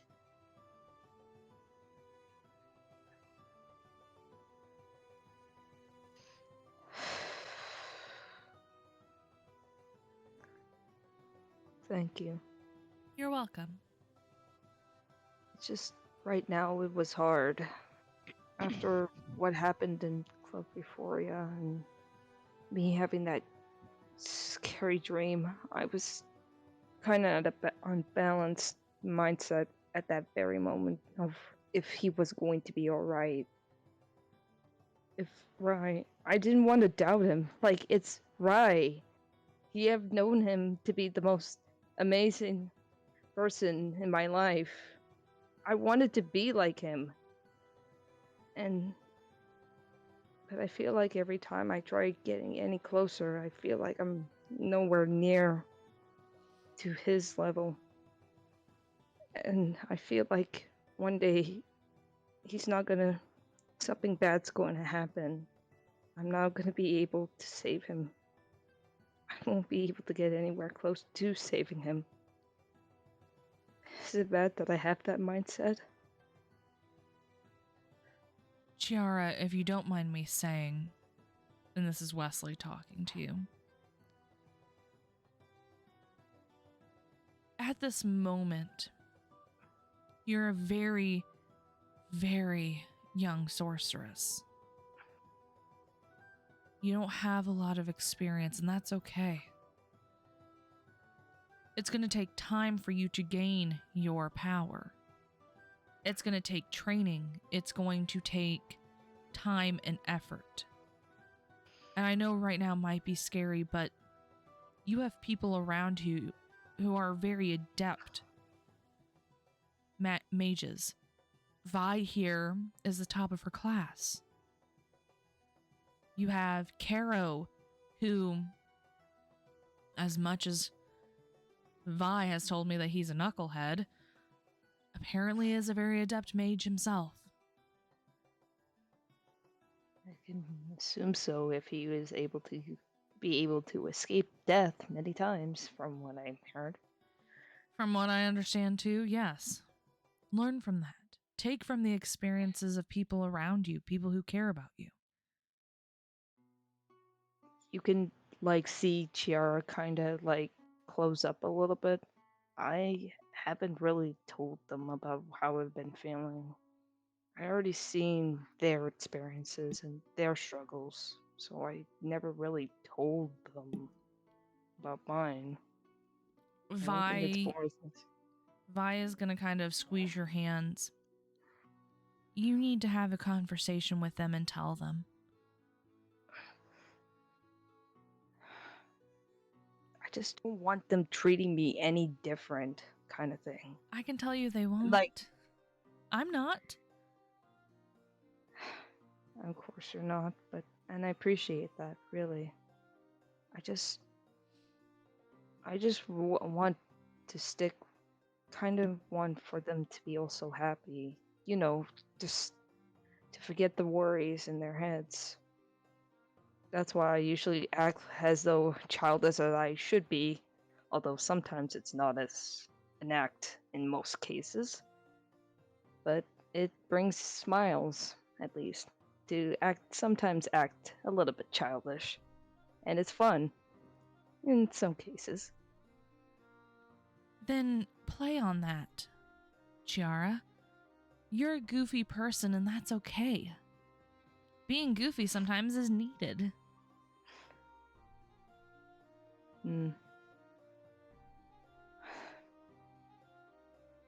Can you pass a message, if you could, Wesley? You can still communicate with Rai in some way. I can. Can you tell him thank you for the gift? I will take his advice and heeds into heart. I hope that if we do manage, if this is a success, that let's just only organize a little bit of a picnic, as we usually did. With Makoto, with Solo. Even you can join in, if you want.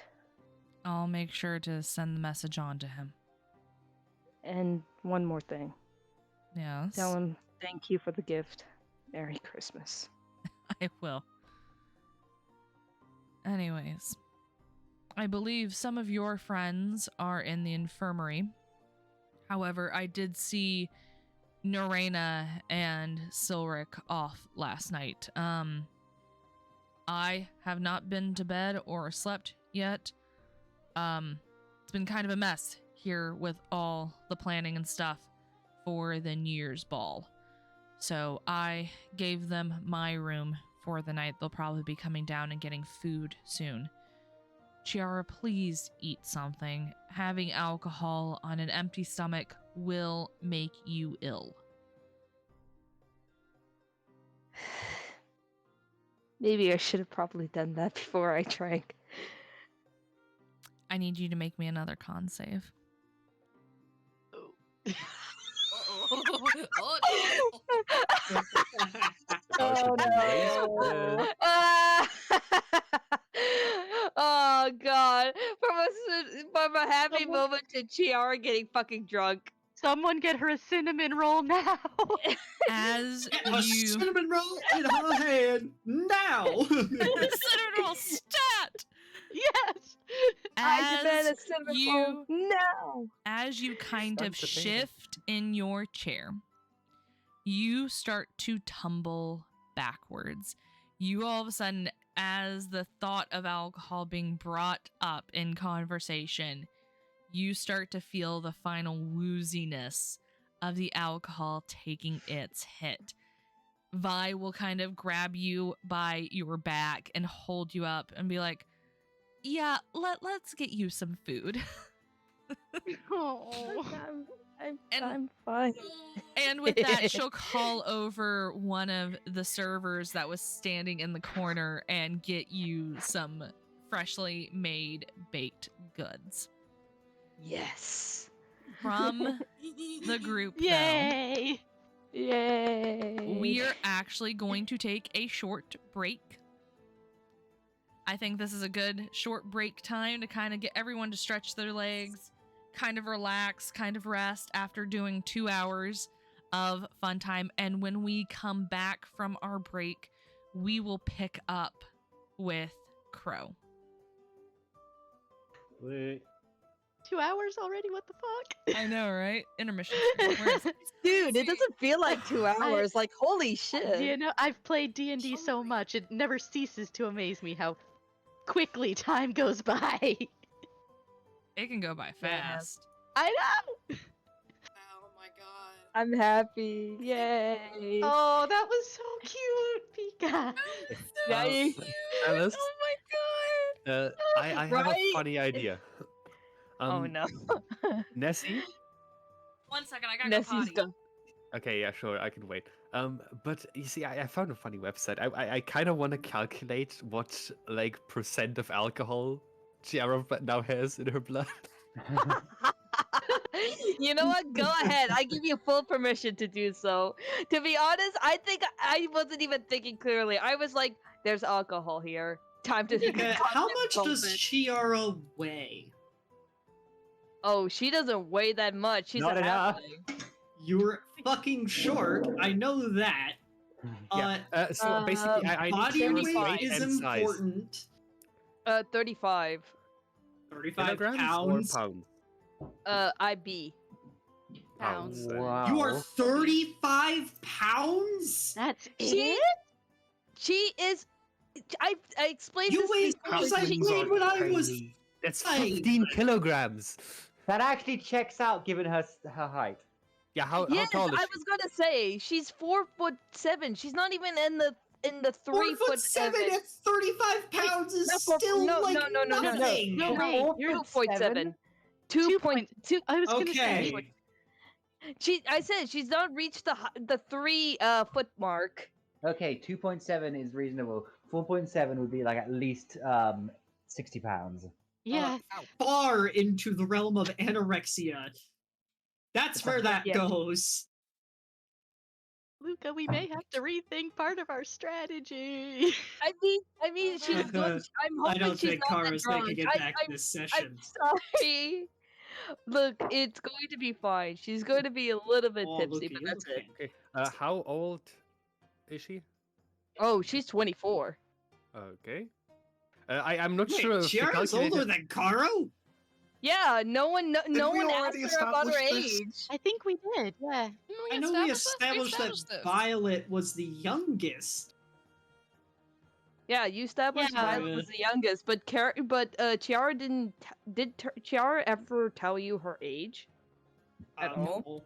No. No, she might not have. Well, that's good because that's how she kept it. She was like, if people knew about her age, I mean, you guys probably might figure it out in the session. Who knows how much Chiara might confess? Well, Violet is kind of bringing alcohol back from her family. Yeah. Yeah. There's things. I'm hoping that with the food she won't get as drunk. But I honestly I wasn't thinking that properly. I was like, let Chiara be a sad drunk for a little bit, kind of thing. Yeah.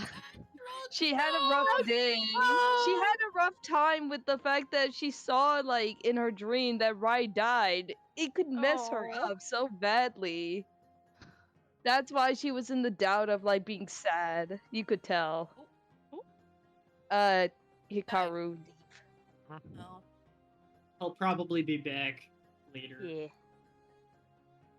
But yeah, I hope you guys enjoy the little tidbit of, like, Chiara and her, like, her emotional We're both state. like, why? Now I just need to wait for Nessie to come back and tell me the alcohol content of whatever Chiara just chugged. That was mulled wine. Mulled wine. Yeah, It like shouldn't how be much Google it. would that be roughly? I and don't how know much what did mulled she wine drink? is. She She chugged chugged a a glass glass. of it. Chug the glass. Glass of it. Mulled wine wine is glass. typically around 10 to 13%. Sounds about that's right, not yeah. bad. Go of 12. And how much would that be roughly a glass? Probably something like Typically 200 8 milliliters. ounces is in a glass. Also, keep in mind, this is not the first Wines- alcoholic drink Wine she's pours had. typically go between 6 and 9 ounces. In reasonable measurement systems, please. Yeah, I need European measurements for this calculator, so For fuck's sake! or rather global measurements. Standard wine glass is around 150 milliliters. Right. You're welcome. Thank you. Thank Zeta, you, Zeta to the rescue. Zeta and his Wait to the Wikipedia of rescue. knowledge. I I wouldn't have known what mulled wine is, and didn't now I have- do. Okay, so I No was thought, head stupid and empty. I was stupid and I didn't have. Lean into your mic. Fun fact, I literally cannot calculate this because the weight is too low. It doesn't work. Oh my! Oh no! Oh, Check- what is- check oh, double the no. weight and we'll just approximate half of that. Oh no. No, Hang I on, need to no. more than double the weight. 40 kilograms is the minimum, and she's 16. So- What? 14? So Pika is No. 2'7". Let's say for this example, 5 feet at 100 pounds. Wait, does okay, this mean that calculate this up, so that's about 5 feet is about 100. Bruh. And 100 I can't pounds is believe- roughly 50 kilograms. Actually, no, let me let calculate me- that. This is so stupid that the fact that It's the limit is 45. that much. 100, 45 kilograms. So that's fine. Okay, let's see. Right. So according to this calculator, she has about 0.61% blood alcohol and would take about 4 hours to sober up. Sweet, it works now. What's How that? long to sober? 4 hours. 4 hours? And 18 That's minutes. not bad. Yeah, but So again, about we the have equivalent upped of- we have upped her weight considerably. Well, Now keep in calculate mind- this I was down. gonna say- I would have said that she has had alcohol in the past. She's been in a tavern. She had That doesn't mean she alcoholic dealt with drinks it well. Quill, but it's just That- whether or not she could handle this one because Yeah, she that had doesn't no change food. the amount of alcohol she in her had- blood. It changes if Th- she I can was- handle it. Bruh, I didn't know. Okay, I was like, hemmed empty, sadness, drink wine. Why not?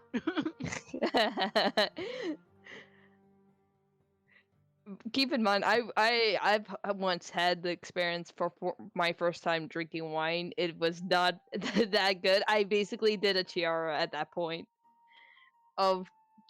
Just took a big gulp, no food, and just lie there in my bed before I started giggling and rolling around on the ground. Which is why I always end up having to need to eat before I drink any alcoholic beverage. I've learned my lesson. Mm-hmm. Me too. Hey guys, there's a meme going down in the funny section of the server. Oh, let me see.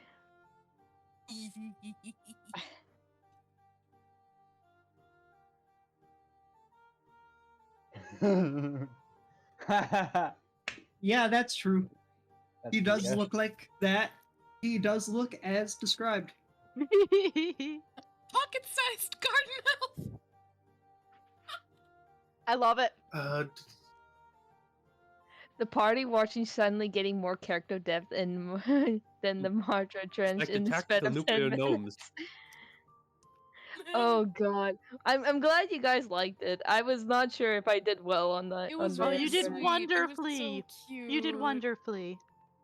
So I always- Chiara looks a lot younger than she actually does, and Owen Well, looks yeah. a lot older than he She- actually and she's does. and But been they're and actually she's, about the same age.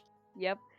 But it's also the fact that she's been acting also kind of childish. Well, sometimes. It sometimes mixes in with her own personality. But overall, she's been trying her best to also try to bring some levity into the group kind of thing. Because after all, like, when it comes to a journey, you always need to make sure that there's, like, nice memories in the part with, like, all with the little bit of, like, sourness. Just to be able to mix everything up. Kind of thing. That's what that's what she believes in a journey, is that you have to bring in both sides of a coin into this. And to her, she's always and plus she's also very childish, so she can also try. It's also hard to tell when she's acting or she's actually doing this out of an impulse. Just like the thing with the door, she honestly was not expecting that she did a dumb move that, and she wasn't. She tried to back it up with some sort of logic, saying, "Okay, I'm busting through this door. Why? Because I can." Because I can. Honestly, though, it was kind of funny. It was kind of funny. I gotta say that. We were all trying to our best not to laugh, but it was just too stupid. It was good though. It was good. It was good. Yeah. I'm glad. I'm gonna go. I'm probably gonna go get a refill on my water. I'll be Good. back. And grab some. I specifically told Nessie, hey, if it comes down to it, we might need to one-on-one. If Karo gets what he wants, he's not going right back to the party. He's got to stop on the way. Well, I mean, I think we might be able to get through everything, because there's gonna be shenanigans happening, hopefully. Hopefully. There will be shenaniganery. However, my thing might take a couple hours.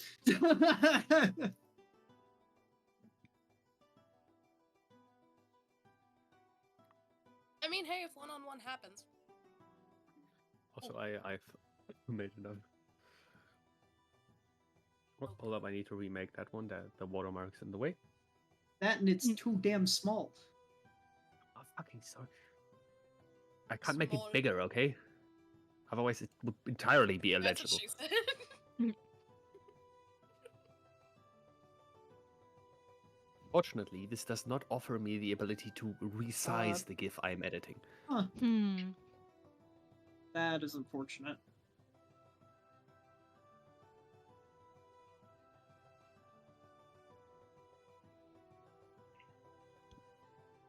Yeah, you'll just have to like sharpen your eyes a bit.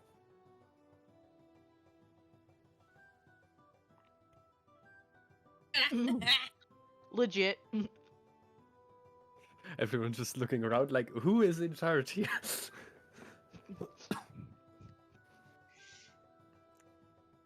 I keep looking at this makeup that I did, and I really don't want to take it off, but I know I'm gonna have to, because then it'll get ruined if I fall asleep with it on. Yeah. Yeah. Take a picture first. Bit worse than it being ruined is it will probably ruin whatever is on your bed as well. I have black sheets. It will still take them to its grave. They might not notice it, but they will be damaged. Guess who got Texas chicken? Ooh. Dude, I'm ready for the New Year's. Actual food. Texas chicken is super Could use spicy. some actual food, but I don't want. Here's the dilemma. I'm hungry, but I don't want to eat. That's I've been one. there. That's I've been there. I'm currently trying right now not to eat food right now because I know I'm going to be hungry during the New Year's. That and the fact that I'm also going to be like drinking the Baileys with ice cream. Yeah. I'm ready for it, man. I'm ready to go wild. Well, I actively What's have something everyone- with alcohol I- in it, so that's why I'm eating stuff. I Dude, have let's everybody- remade the GIF one more time. This is now the ultimate form. Luka? See, you can actually read that one. Yes. I was asking, like, what is everybody doing for New Year's? As in real well, life? Well, the thing Zero is here. that for me, I have to go to church in the middle of midnight, so I can't be able to celebrate like the Ooh. countdown during it. But on Yeah, the plus side, I get the nice view of the sky tower when it happens. I am Nice. doing I'm just nothing gonna- for New Year's. We're gonna stand in Nothing our at all. driveway, light up some fireworks, drink some alcohol, just a little bit though. Mm-hmm. And then I'm going to send Happy New Year's from Central Europe in every single Discord server I am in. Hell I was yeah. gonna say the only Because- good thing I do in the New Year's is wish people to say, guys, I've been already to the future, and I can say 2020, 2024. 2024? That shit's cringe! I'm You stole my supposed to go over. line. Yeah, I'm supposed to go over to a friend's house.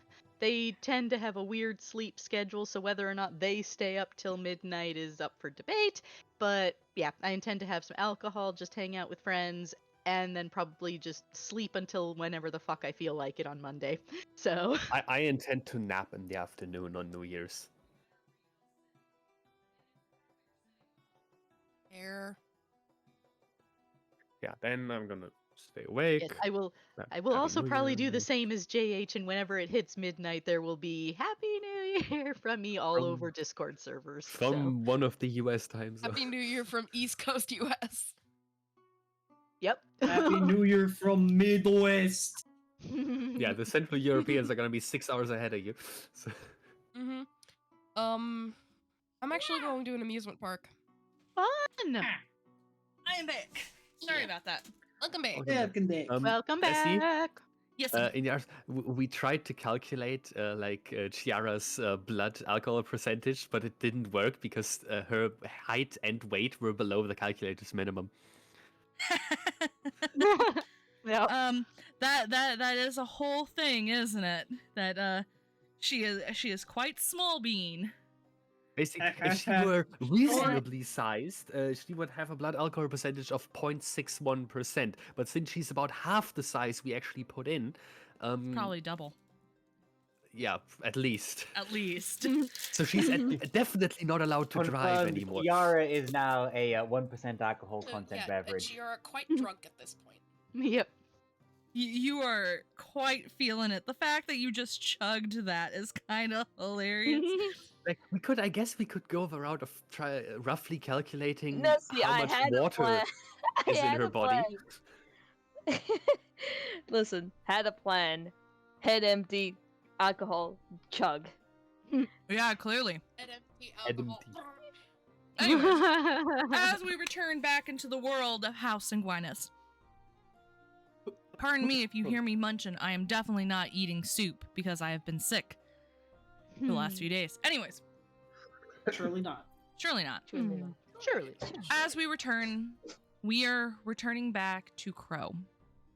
Crow, the last time we Yay. saw you, you had followed a shadowy figure into what is known as the banquet / dining hall / ballroom of this castle. I need you to roll me a 1d100. Of course. 14. 14. Mhm. As you enter this room, the shadowy figure you were following is no longer present. However, as you enter the room, you start to feel as if there are eyes on you.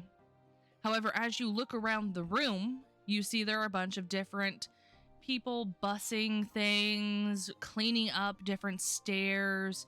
A few maids down the way are talking to each other. Some people are sitting on the stairs and continuing their lunch as or their breakfast rather, because it is that early in the morning. They are just seeming to not even notice you. However, you feel as if there are eyes on you. Okay. I want to look around both to see if I can find out why I feel I'm being watched, and to identify what and who I see around the room.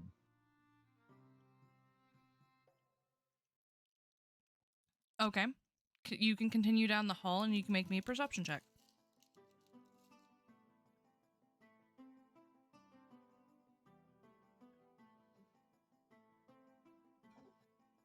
16.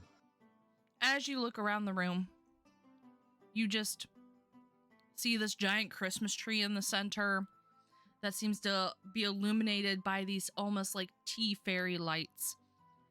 Just seem to be floating and not connected to anything. However, when you look kind of around to the various plants, there's poinsettias arranged along the edge of the balcony area here.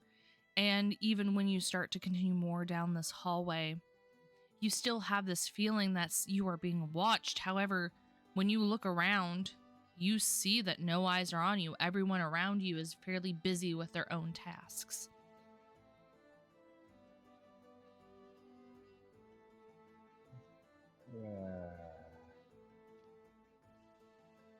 I want to... Can I investigate this feeling? I wouldn't say that's investigation. What would you call it? That would be more insight on yourself. Yes, self-insight. Why do I feel watched? I'll roll for that. 7. Not 1, of course. Never mind. Ouch. You have no idea. You just have this feeling that you're being watched. You don't know shit about yourself, basically. You don't know fuck about shit. I'm going to pull out my amulet and take a quick look at it. Okay.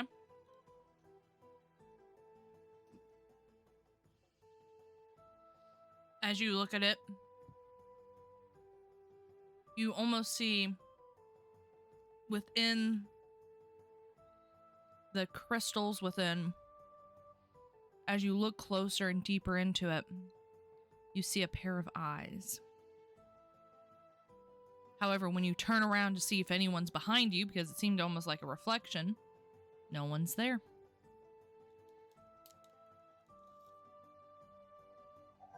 Okay. Bit startled. I think I'll close the amulet and put it back in my pocket. Sudden Arcana check. I feel like this. Listen, he's a magic boy. He's going to try and sense anything he can. Okay, make an Arcana check. 23. As you make an Arcana check, what exactly are you making an Arcana check on?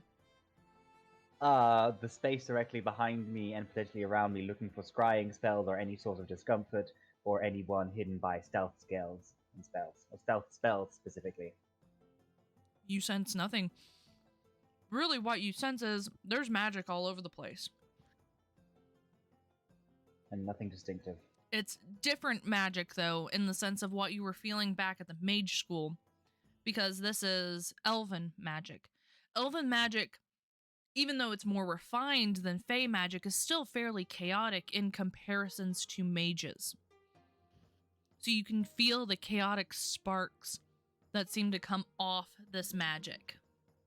Interesting.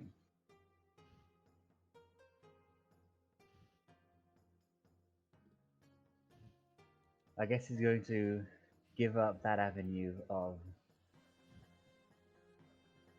investigation and continue on. Okay. As you can continue down the hall, you get finally to the Christmas tree, closer to it. As you start to approach more of the center, passing by the two people that are over here in the front, you hear across the room a door open up. Oh, good ears. And stepping through this room, you see two people you recognize.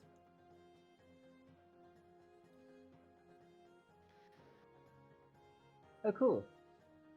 Coming in to the ballroom is Neraina and Silric. Oh, hey there.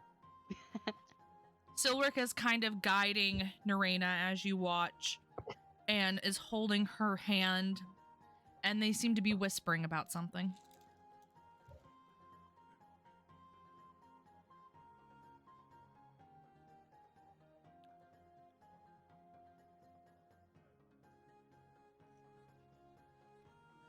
What do you do? I'm going to... I'll fly closer, not necessarily trying to stay hidden, but not announcing my presence either.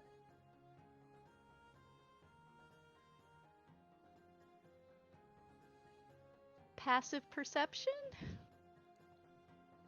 I would say flat Just- perception. Flat perception? Yeah. Okay. Just sorry, Crow, but Neraina's still kind of, you Mhm. know.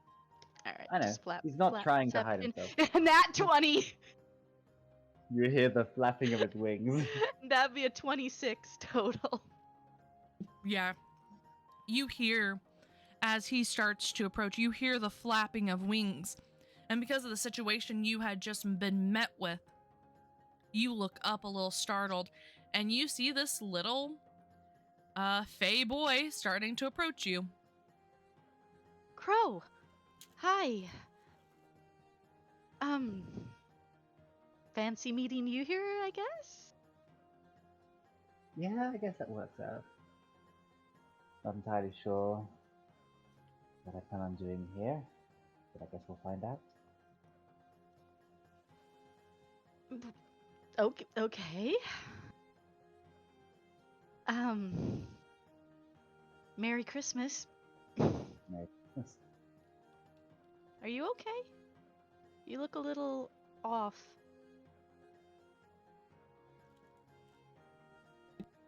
Some old demons. I can understand that. Anyway.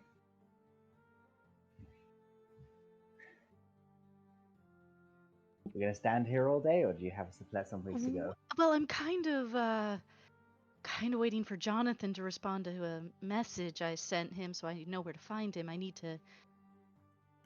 She'll beckon you a little bit closer, and in a slightly more hushed voice, go, Ash and I heard something, like not a lot, but we need to tell the rest of the group. So you're welcome to come with us whenever I find out where Jonathan is. I could be interesting. Crow will get much closer because as a small pixie, he can do that sort of thing and just go, is it something you don't want to speak about right here, right now? The fewer ears that hear it, the better, more than likely. Of course. Out of character, Nessie, has Neraina's phone gone off at all? At this moment, you get a little ding. Or, well, not ding, you get a vibrate. She'll quick pull her phone out and check it. It is Jonathan just messaging back. Infirmary. Alright, I know where he is. Ash, can you get us to the infirmary? I think I can. Cool, that's where Jonathan says he is. So. Okay. Crow, do you decide to follow them? Yes. Okay. The three of you... Crow is not missing this. Off we go. Off we go. The three of you head down the hallway again, back the way you had come in, Crow.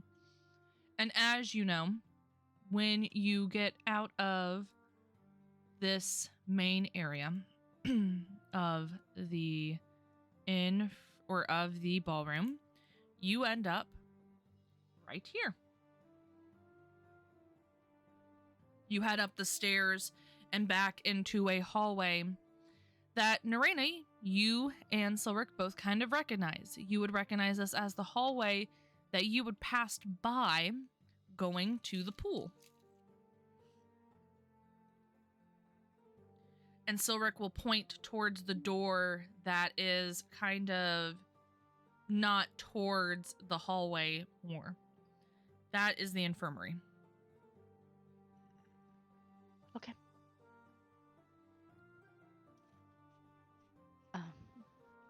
Yeah, Neraina will head. He'll head Yeah, towards the Neraina will door head and for the open door. it. Yeah, Neraina will follow suit. And yeah, just walk in. You are greeted with the two hunters standing up, kind of talking to each other, and you see the young woman that you had saved and the other hunter sitting next to her. Good morning. I think all of our clothes are still a bit singed though. So Yeah, they look just slightly a bit. They look slightly crispier than you in- remember them last. In that case, it would be more of a good morning. What the fuck? What the That hell was did an you get yourself explosion. into? Clearly, well, you guys are in the infirmary, so I'm going to assume you. What the fuck? What the hell happened? Wait. Did this have something to do with the interrogation you were doing yesterday? Yes. Don't I tell me. assume it didn't go according to plan. Well, Mostly did. It was just the end that got a little out of hand. Crow is going to be immensely irritated at this revelation. Well, I was going to say Merry Christmas, but I don't think it's Merry Christmas for you guys right now. Right. So She kind of casted a big fire spell right in our faces. And you're all still alive? By the Yeah, miracle but of the he's gods. Still alive? I think. she She was was alive the breathing. last Alive. time we saw her, so Right. Okay. Okay, so can you tell me what exactly happened? Yeah, I think we'd all like to know. we successfully interrogated the prisoner. You call this a success? The We got the information interrogation we want. was a success. We got the information we wanted, so yes. That's good. I'm sorry you lot got hurt during it, apparently. Could have been worse. I Anyway, I'm suppose. assuming that the information is need to know, so if that's the case, then whatever. Right, I needed to talk to you guys. So, Ash and I were heading around, I don't even remember, I think we were going for breakfast, whatever, and we overheard a conversation. There were about 4 people, two of their voices Ash and I recognized as people who visited us while we were still at Club Euphoria to talk about my situation in particular. The other 2 voices we didn't recognize, but they were talking about Abernath, and apparently one of the people that was talking is a half vampire. See, what did these people have to say about Abernath? Out of character. What did they say? It is kind of an important detail. Sorry, a lot's happened out of character. It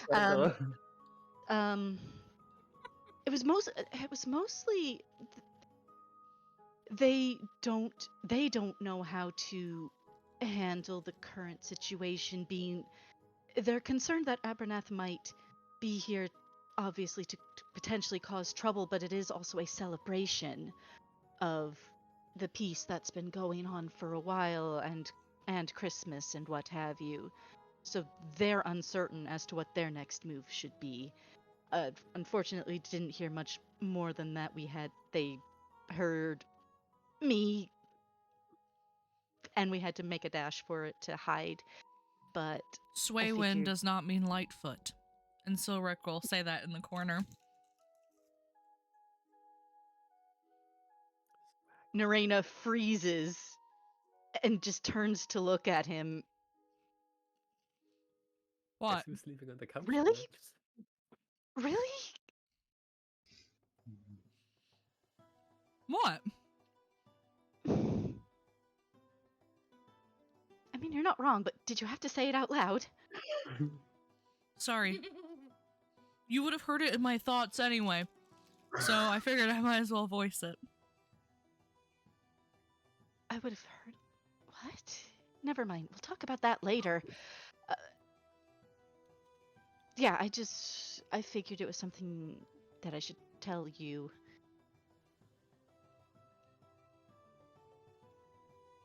It's not a lot to go on, I know, but But Everything it is helps. something. So. it is something. The, you guys might know the names. It was, Ness Beckett.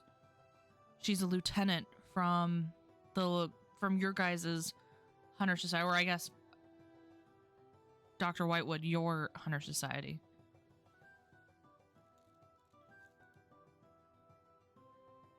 Out of character question, do we know? Yes, you have met. Well, I guess technically you guys haven't met her. However, Owen might have in passing. I know of her. She's one of the members of my branch of the society. Yes. How common knowledge is it that Phoenix is a half vampire? It's not common knowledge. It's not something I would know. Nope. It's concerning that she's hanging around a half vampire, though. That's what I said.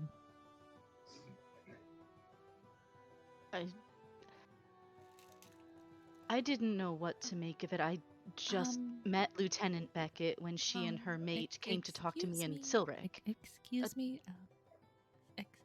Excuse me. Half vampires are more common than you guys know, apparently, then. This is coming from the woman sitting on the bed. A lot of the council members, I guess for lack of a better word, fathered half humans. It was soon after the war. A lot of the more quote-unquote, I guess, peaceful vampires did that. Interesting. I think one of the council members might be half vampire. I'm not sure. I'm not exactly sure of all of them. When we say council, how far back, how many generations of stewardship are we talking? Recent. We're and So different the current council. council was only put in place in at the end of the last war, basically. Yeah. So the same people as the current council have been doing this. This is... But this is Vampiric Council. This is what she's talking about. Okay. No, who else? Okay, Who else not can the magic father kind, have but- vampires? Sorry, out of character. My Two I half trained- vampires could do it.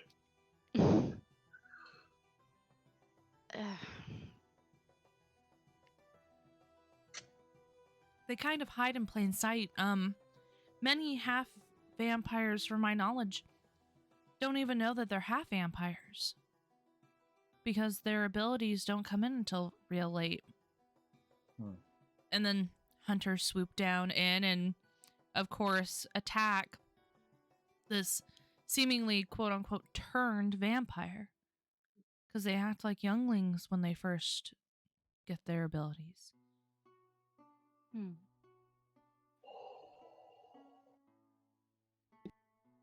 That's one hell of a revelation. Is it? I'm shocked that the Hunter Society doesn't know about this. I mean, don't they? No, they do not. If this appears to be common knowledge about within the vampires, how exactly did this pass the entire society by? It just They weren't has. looking for it. They Yeah, just they weren't looking weren't. for They it. weren't looking for it. Right, so that's another thing in the category of Jonathan's going to make a note of it, but not think about that right now. Jonathan Seems has like a couple there's of a reforms he lot- might want to pass. There's a few holes in the Hunter Society. There's a large queue of thoughts that are not being thought about right now. Look, there's little reach a critical mass, and Jonathan will go, right, I need to fix this. Anyway, Jonathan, Owen, you were interrogating our found prisoners. You said the interrogation was successful. What did you learn from them? Technically, this is. I mean, can we talk about this? Like, are there procedures here that we would know about? Up to you. Oh, for fuck's sake! Thank you, Ned. Right. Are there procedures? Strictly, I think this is something we should discuss when the whole group is together. It saves us explaining it multiple times. I agree. I knew that you lot were here. I know Violet is away. I know Caleb is away. I know Caro is away. I don't know where Chiara is. I just knew we needed to tell someone, and you seemed the most. It seemed like knowledge you would like to know. So Yes, I thank don't know what to make of it, other than the fact that the true mate to the alpha of the area is apparently, both of them are apparently in contact with a half vampire, but as I am not technically a member of the pack, I don't know what to do with this information.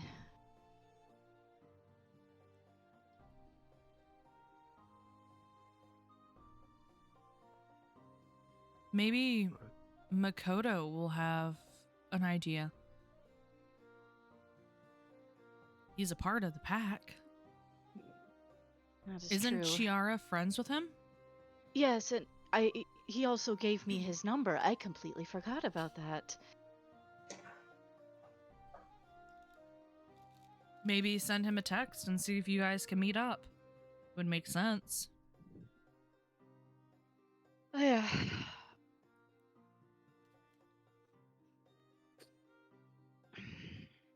I need everyone to make me perception checks.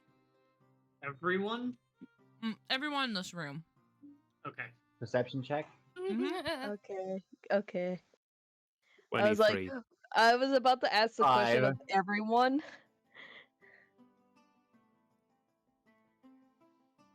Ten. If only you thought it You was just that. have that image copied. 16. Yes. Okay, this was a fairly easy DC. Anyone above a 5. Or 5 and higher, essentially. So So everyone. Everyone. Everyone. Was Even fairly the easy. blind bat. Even the blind Only bat. one person could fail. As you guys are standing here talking, you notice that your stomachs are rumbling. You have not eaten a lot and very few in about like over 24 hours at this point. Your stomach is rumbling loudly. The higher the number you rolled, the more loudly it is rumbling. I forgot to roll for Alrick. My Is that- Crow has absolute control It's over his fine. bodily functions. Can we assume he probably got a Around the same as you. Jonathan, you are hungry. Yeah, I mean, he was just sleeping for a while, so. That is Jonathan. It is breakfast time. It is breakfast time. Silric is gonna kind of look at his stomach and be like, I'm hungry. Would you guys like to join us for food in the main dining hall? Yes.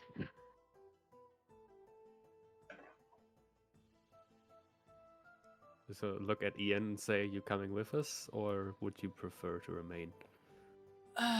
He'll look at the woman and she'll look up. I'm okay with staying here. I will not leave. And he'll kind of shrug and he'll stand up too. I'm very trusting a vampire hunter, but okay.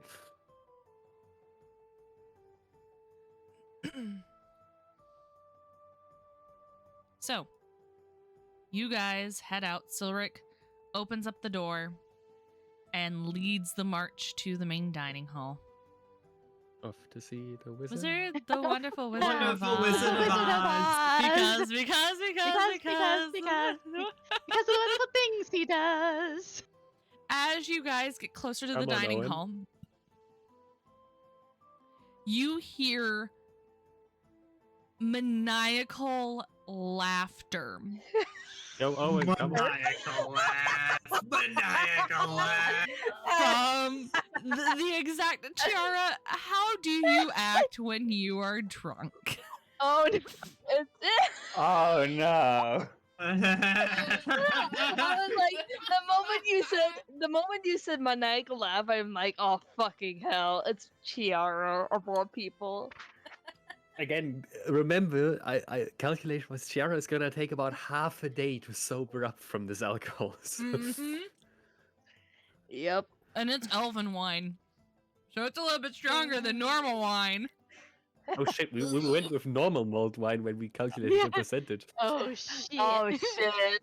This is good I shit. didn't think it. So much higher, like That's why he had the wine. God damn it. what's He's the an alcohol elf. percentage? I forgot. It's Wesley was much. drinking the wine. It's like drinking Everclear, but with the taste of a very nice Oh. wine. Again, percentage-wise, what are we talking about Like here? 90%. I was gonna say, isn't Bruh. Everclear Oh like my God. 90%? It's like 7 to 8 times what we shit. presumed. Okay, Okay, she's yeah. It's gonna wasted. take Chiara multiple shit. days! Multiple Anyway. days to sober Chiara- up! The Chiara? only reason Tiara We need a is lesser dead is probably restoration. because of magic. Chiara. We need Owen to cast Lesser Restoration. No, I think she needs to suffer with chugging down a glass of wine. Yeah, I think so too. honestly. Chiara, roll me another con save. Oh dear God. I don't think I'm gonna save on this one. I get the feeling. The DC is ever so climbing. 17. The DC is ever so climbing. The DC is 18 at this point. Oh fuck. Chiara, actually, specifically Jonathan and Neraina, who are at the door. As you guys approach the door, you watch as Chiara cackles, dying of laughter, and falls backwards onto the ground. Her feet, you can barely see her feet over the sitting board area of that side of the table if you kind of crane your neck. She is dying of laughter in this little corner. in the Neraina's seat. gonna walk in, kind of see this, and go, well, Merry Christmas to you, Chiara. Jonathan just Merry- has like a 1,000 Merry yard stare at this Chrysler. point, like, oh no. How did you guys get upside down? Oh, Chiara, do you have any idea where you are right now? Of course Neraina's I desperately am. trying We're- not to laugh. We're in the where the fuck am I? Chiara, you are on the floor. That is why I Alright. am upside down.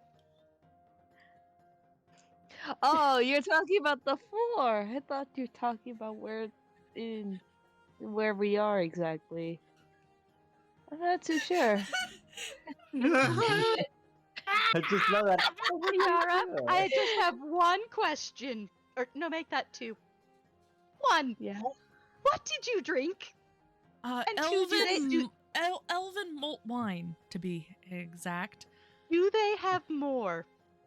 And Wesley just holds up a picture. I like how you think, woman. She's gonna offer a hand to Chiara. Do you want to try standing up? I think I don't know. I think my can we- legs are broken. Ah. Neraina's gonna look at the Oh my. table. Is there food? Oh, there's plenty. It's covered in different foods at this point. Neraina's gonna look specifically for some of those baked goods you mentioned earlier. They are Grab on the one table. and hand it to Chiara. Eat that, please. She takes it with. She's like trying to like find where it is. Like her hands are kind of shaking, like trying to locate it. Neraina will specifically grab one of Chiara's hands, wrap it around the food, and pray for the best after that. Yep. And she grabs it and of course puts it in her mouth and just nods. Okay, I have redone the blood alcohol calculator thingy. Behold. Oh shit! Jesus Oh Christ. no. How is she still alive? Well, at least one thing is for sure. She She'll make it is to the party. halfling, that's why. It's roughly 15% blood alcohol content. Neraina! She should not be alive. Oh my god! Neraina's gonna 15%. grab But also another. the fact that I was gonna say she also has Drake plotline, but I don't know if that affects her in any sort of way. It does. Yeah, that's probably the reason why she's alive. Dragons are known to drink. A lot. That's why. Pika now officially classed as a hard spirit. Anyway, If a vampire drank Pika's blood right about now, they would be blackout drunk. Stop. They would get Oh wasted. my god. That's legit. They absolutely would. Ironically enough, if we had a vampire drink Pika's blood right about now, that might actually help her sober up. Any- Not I'm not- really. But the body creates new blood at the same rate it always does. so Don't we science discover it. this, Takes- Tony. Takes Don't alcohol do out. it. Don't science this. Don't science I'm not this. sciencing. I'm answering a hypothetical. That's the Either same. way. It's hypothetical, then don't answer it. If a Can we vampire get were back to on drink the- her blood right now, they would be utterly They'd be wasted. drunk. Because how often Yeah. do Well, you vampires have drink a alcohol? vampire who you could test this theory with. No, you know.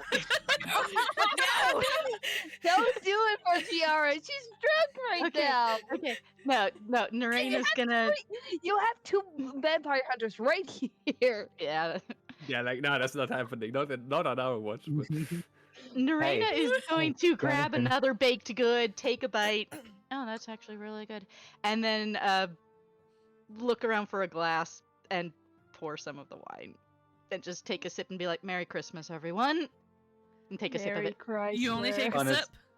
I only take a sip. Okay.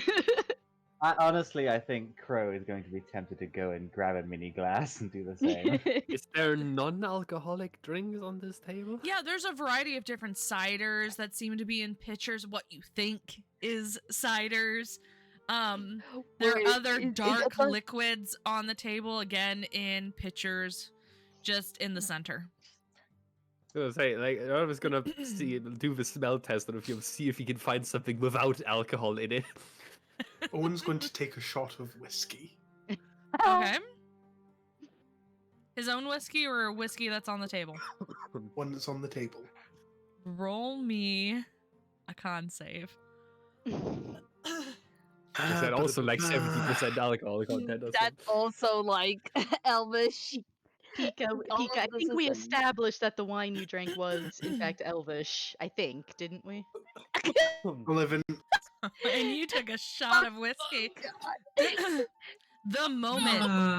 The moment it goes down your gullet, you feel the warmth seem to envelop your entire body.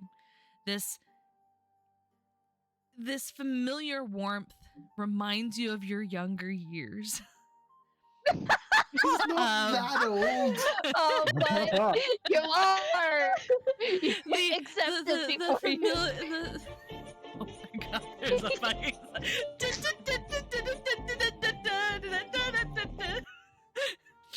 Dude, I have that song in my head now.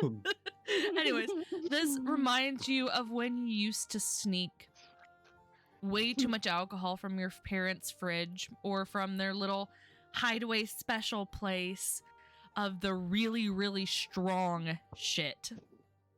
However, you take the sip and you instantly feel it hit you. It is like a ton of bricks. The room starts to sway around you, and you have to kind of steady yourself on the table as you take this drink.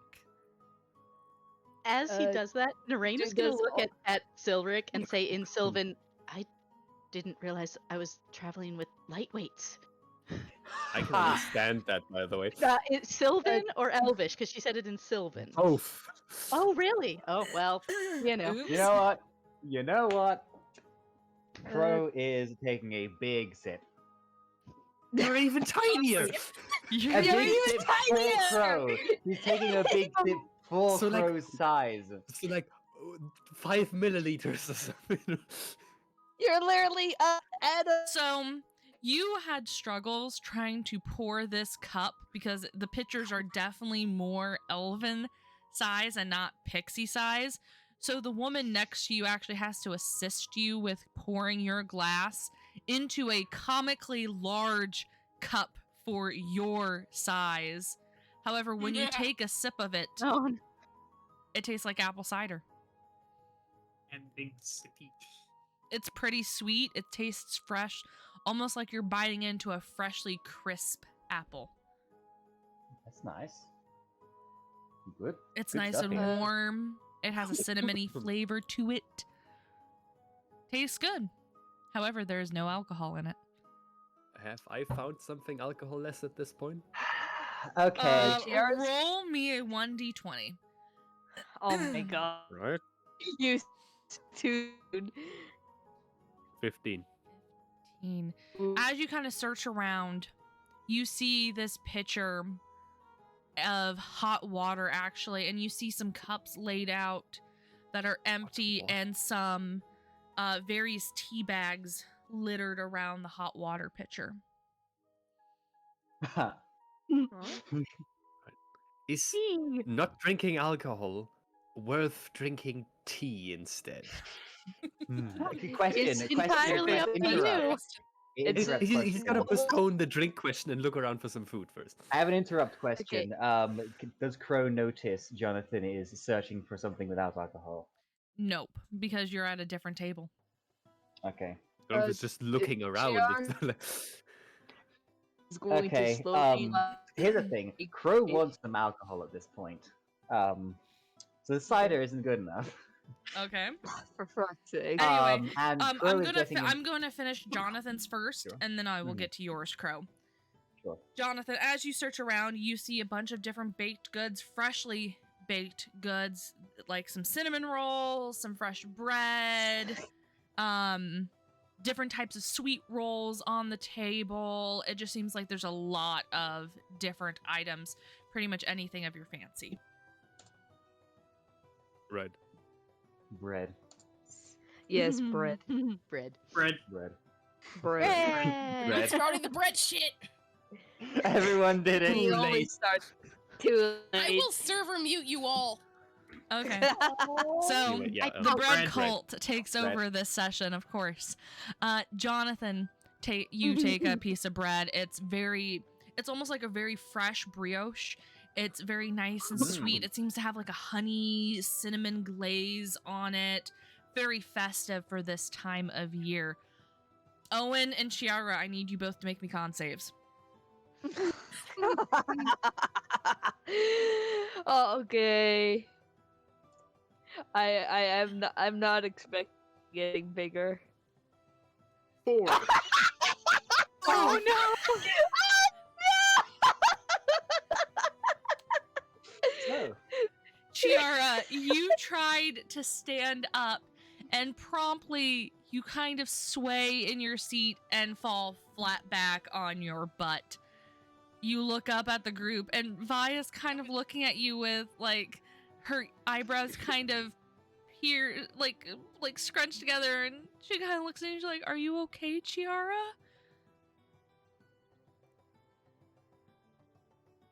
Oh no. Are you okay, hon? Did she just say, "Oh no"? I would like to say Neraina is also kind of looking down at her in concern. She just giggles.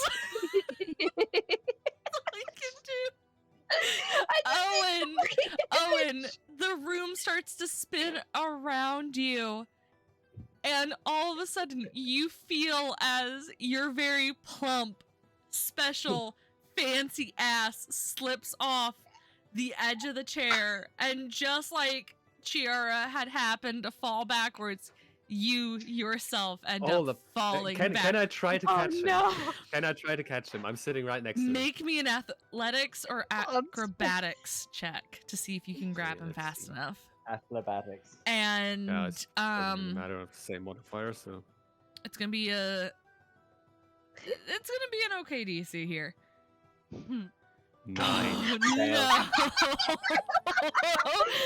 You kind of grab a hold of his coat that he's been wearing this whole time, and unfortunately you weren't fast enough because you were facing one direction, then all of a sudden you see as Owen tips as he falls backwards and lands flat on his back. Again, feet, he is of course taller than Chiara. His feet hang over the bench that he was sitting on with you.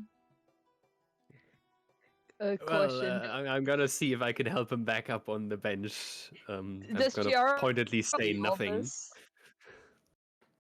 Like, oh, come Does on. Chiara? It had a bit more of a kick than I thought it would. Yes, I can see that. That's what Chiara's just happens. gonna laugh at Owen a little bit. Neraina's You- just gonna you- take Chiara- another sip of the wine, like, oh boy. Chiara, you would have seen Owen hit the ground. Yeah, like, However, you're on ground level. you would also, from your perspective, would see his ass. God fucking damn it! What's For what- Chiara gonna do in this case? I don't know if I should say it. It's cursed. Do it. Holy That- shit! I see the his pants on his black, right? She's gonna say, "Oh shit! It's the eclipse."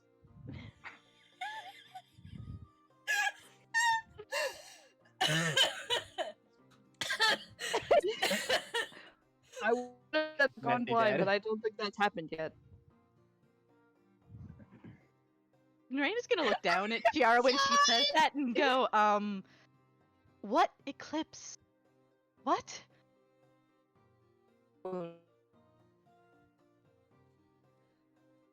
I realize you have a lot of alcohol in your system, but what? I'm seeing an eclipse.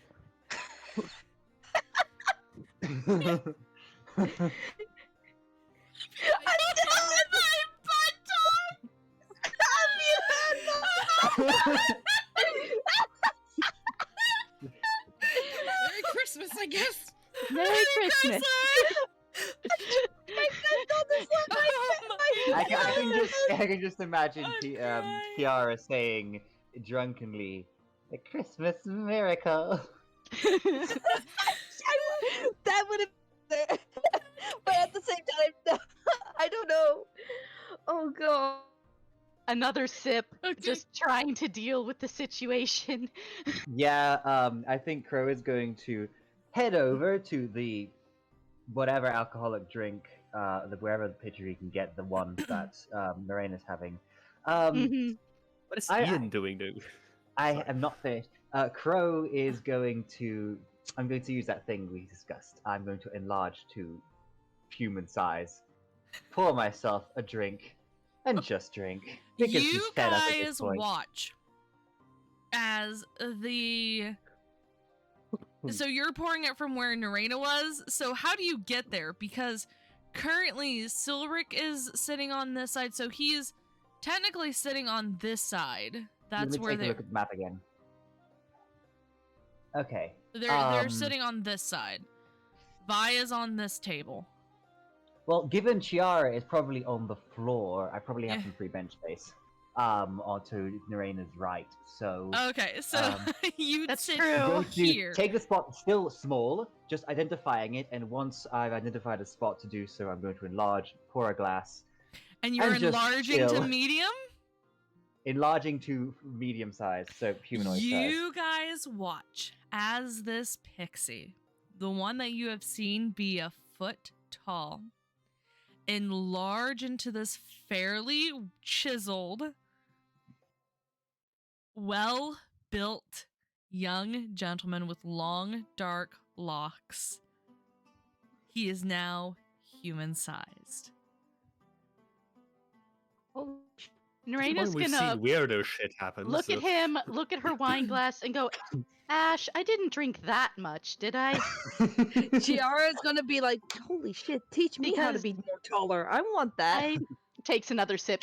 Nope, not the weirdest thing I've seen. Never mind, forget I said anything. I am going to hold off on yours for a second, Tony.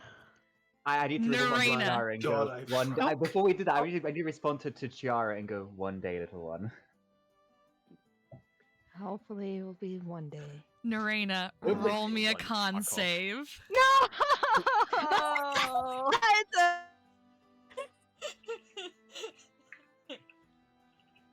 Oh, well, mine's not actually not bad. Although considering how I've been rolling. 22! She's been drinking this shit a long time! And that is what I was about to say. Neraina, you feel as it starts to slightly warm your body. It's a little stronger than you're kind of used to. However, it does not affect you like it has affected Chiara and Owen. You just happily sip your drink. Crow, you I did am not doing- see what picture Neraina chose. I need you to roll me a 1d20 again to see if you pick up the right picture. Oh no. 11. 11.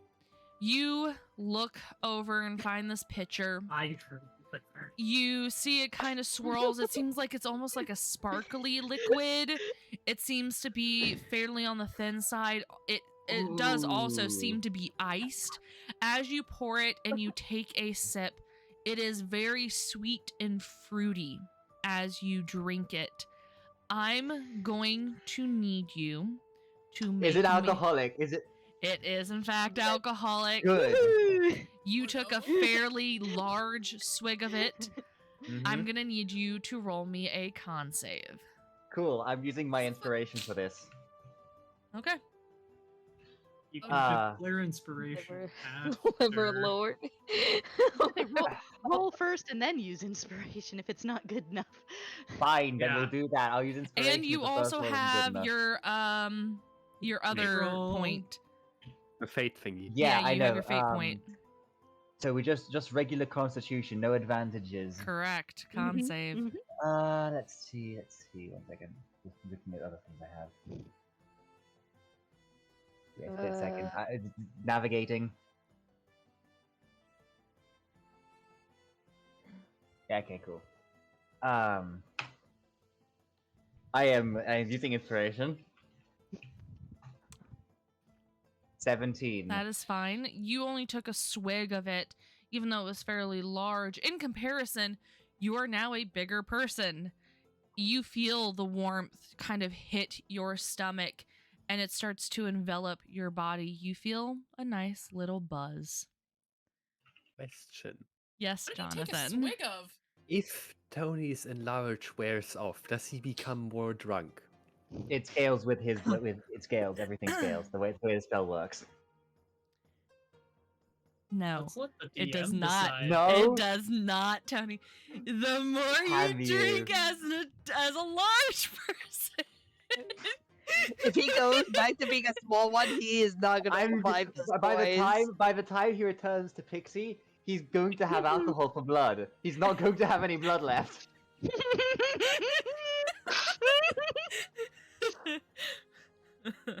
I have achieved what I wanted to achieve with this question. Damn you, Jay. I can't even right now. I will have to say I already thought of it well before then, Tony, so don't worry. It wasn't caused because of JH. That's okay. I just have to process the alcohol before the 8 hours are up. Correct. I However, do want to ask, At what did he take a swig of? a At daiquiri. what blood percentage do you just instantly die from alcohol poisoning? Well, above 15, obviously. And mind you, he is half the size of Chiara. Actually, a third of the size of Chiara. No, not that small. He is between 1 and 2 feet. I haven't nailed that down. With Chara's 2.7, that means he's above half. He's like half. Half. So that would be probably like 3.5 or 4. I would For say. what? Your size. Other way around, hun. Other way around. Anyways. Oh, okay. He's like Size 1.4 feet volume or is something. exponential, so Jonathan, what are you choosing to drink? Pick your poison, my dude. I mean, he's Literally. now knowing of the option of tea, he's still going to have another look around if he can find something non-tea that is non-alcoholic, and if not, I guess he'll resort to the tea if it has to be. But he's not touching the fucking alcohol. Roll a 1d20. Roll. You gotta find out which one is the right one. 14. 14. When Designated driver. Literally, the designated driver. When you smell this alcohol, it's pungent. Yeah, You recognize this from your, again, young years. It is not only pungent, but it is a very specific, how do I describe these? Licorice smell. It is the smell of a Jaeger bomb. I knew it. I knew what table this was on. You gotta be like, I gotta say, at some point in the past, he definitely got wasted with his friends. Like he's gonna do it at some When point. you but- smell this, it brings back the college memories, like full force. Well, I don't think he went to college, but at that age, possibly. So, but yeah, basically, he knows not to touch this while he's on duty. Maybe. Bringing out the fucking Jaeger. So he's just going to carefully place that out of his like as far away as he can, and yeah, if he can't find anything else, then it will have to be the tea. I guess he's not gonna be happy about it, but You want to try to roll again? I mean, he has looked twice now, and only found the tea yet so far. Mm-hmm. There is another table. One more try. Oh, good things come in 3. He's gonna try one more time on the same table, though. He's not switching the table right now. He has to go past the drunk people to do that. Hey, Not not 20. drunk. Woo! You Not search yet. around and you find these nicely lined up shot glasses. You remember Owen taking a shot of this. However, when you smell it, it smells like a nice malty whiskey. However, you don't know what its origins are, and you do not recognize it from any other whiskeys you have ever smelled. Definitely not touching that then. Jonathan's literally being the designated driver for sure. Not drunk, just enjoying the alcohol. So not drunk. Thanks very much. I just like, okay, no, I guess it's tea then. You He's gonna pour- keep eating bread and just drinking tea. No. No, becomes on drink. the table around the tea bags, there's like some nicely cubed, what looks like pinkish sugar. It looks very different than what you're used to seeing. It almost sparkles in the light, as well as there's some nice, very thick cream that you can also add to it. Splenda's First of all, yellow. It would be oh god, it's not equal. Equal is blue. I don't know what the pink sugar is. It's like aspartame, whatever the fuck it is. You can put any fixings into your drinks. However, everyone, are you planning on taking another drink? Yes.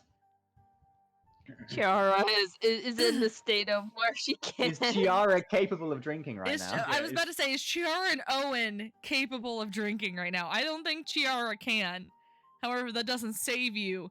And Owen, are you planning on taking another shot? I don't think Owen's planning on taking another. Are you I still think- on the Go night-night. ground? Also, Nessie, still a question for me. What's Ian doing during all of this? Ian is just kind of looking around, and he's already pouring himself a hot cup of water. Oh, Making hot himself a water. cup of tea. Solidarity right here. He's Neraina is going What to about- put her cup down and deliberately eat some more because she's like, yeah, no, I'm not. No, so I have to be somewhat responsible. Okay, so that leaves me, Crow. Do you Mhm. take another swig? He takes a larger one. I'm gonna need con saves from Crow, Chiara, and Owen. Oh, 3. no! Dead. I get the Dead. feeling that they're. Oh no! I'm not rerolling There he that one. goes. Here comes the third one. Yep. 10. Yeah! Mika immediately sobers. Let's go! Chiara, Very good, you Chiara. start to finally sober up. You haven't had a few drinks in a while because you had fallen quite early on in all of this. And you kind of just move yourself and look around like, this is what it feels like to be a little bit more sober on the ground. However, Crow, you Mhm. start to feel the alcohol hit you. Yes. However, you realize that your hold on the bench is not as great as what you thought it was. And you Cool, start to slip. I'm gonna need acrobatics or athletics checks from both I you would like- and Chiara. I would like to attempt to use my wings to push me forward so I fall over forwards instead of backwards. Do you have wings in here? Yes, Yeah, I yes. still have wings. Okay, So it's like a giant here's the thing. issue. You lost the DC of the alcoholism. You will still have to make an acrobatics or athletics check Yes. along with Chiara to try to dodge each other. Mm-hmm. Which one is She better? I just think got I'm up equal for on both of those. alcoholism. She's going to get squished. like a Is it acrobatics or athletics? I'm using acrobatics. Oh, no, that is something. Okay. Thank you, JH. Thank you for No, that. no. We agreed. Nessie, we specified we wouldn't need concentration because of the long 8-hour duration. I'm okay Huh? with this. Just hold on. I got No, ideas. no. Tony, There's... Tony, let the DM do her thing. No, it's fine. I'm you not are gonna. such an evil motherfucker. There's a reasoning behind this. There I is am a allowed to protest, okay? I have rights. roll your goddamn acrobatics or athletics, the both of you. Yeah, Acrobatics. 15. I'm doing acrobatics for me. A very Please let nimble me drunk guy. Oh, Oh, no. dear. Okay. She just got out of herself. I'm 117. I can hold my liquor better than you can. So, unfortunately, because of how low you both rolled, Sorry. how low you rolled in particular, your DC is a lot higher, and unfortunately, Pika, you do not make it either. And slowly, because of you not realizing how much you have actually drunk, you fall backwards into Chiara, both of you squishing each other on the ground. You guys would see Crow's legs hanging over the side of the bench. They are now both on the ground. You do not see Chiara. You just hear like tiny tapping to say like I give up. Get up. And just Crow, we could going. Sorry.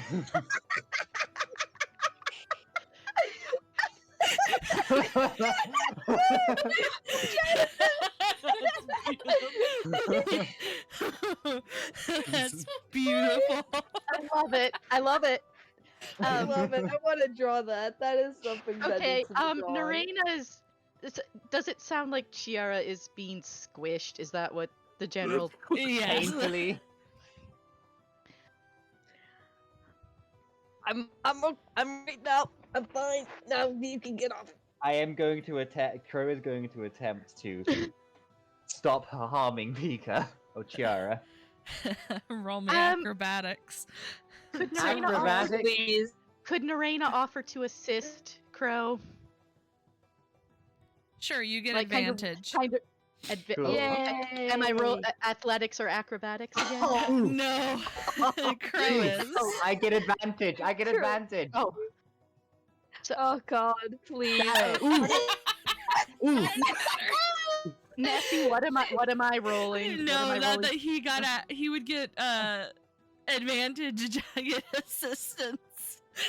However, because you are slightly tipsy, also, Dragon, your hand slips from Crow's hand, and Crow falls backwards into Chiara Please. again, squishing Quite her literally. for a second time. Oh dear. Excellent question. Oh dear. Oh dear. You would not, Violet. Okay. Here's Okay, good. I don't want to be feeling this shit.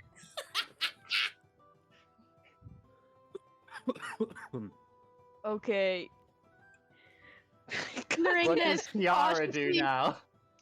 Neraina takes a very small, very cautious sip and just goes, "Gonna be one of those days."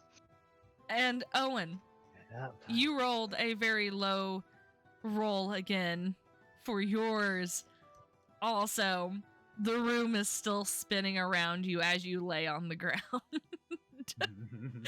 Nessie, do I roll something to get out of this thing to crawl out like a squish cockroach? That'd be like athletics. Yeah, roll me a strength check.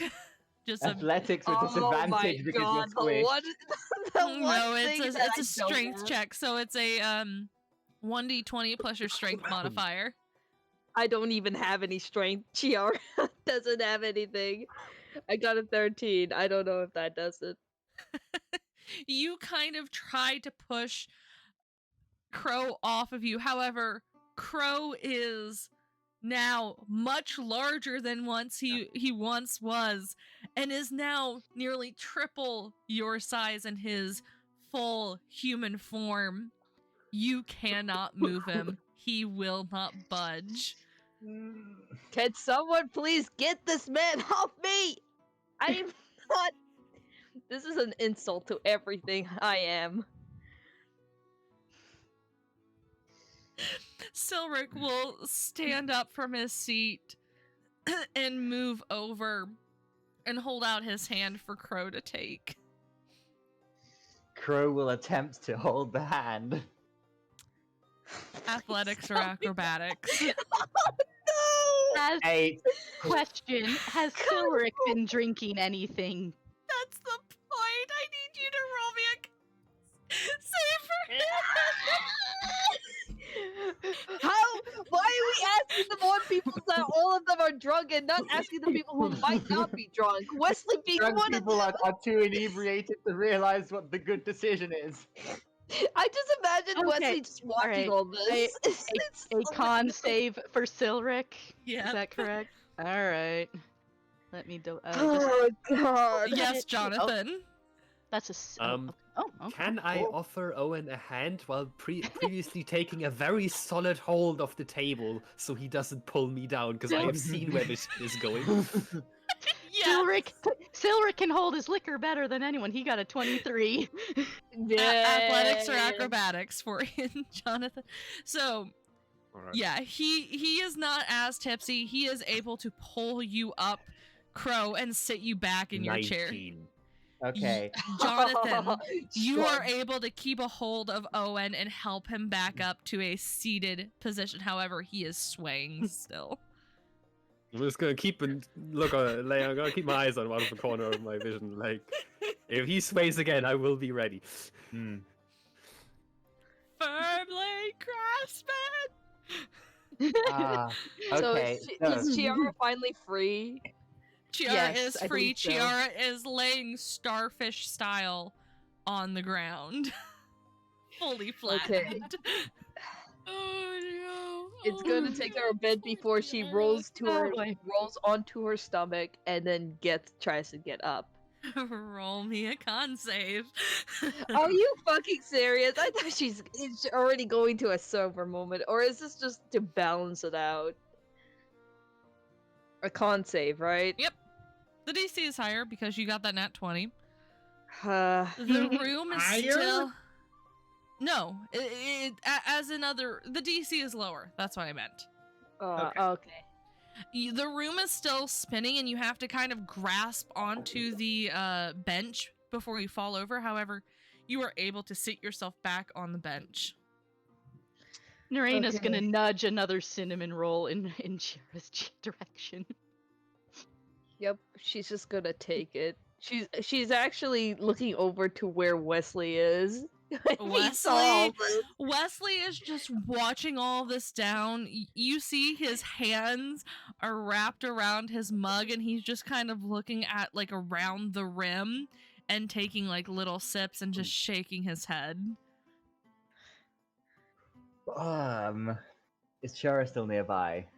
Yeah, she's right Right. behind you. She's sitting Okay. down on the bench.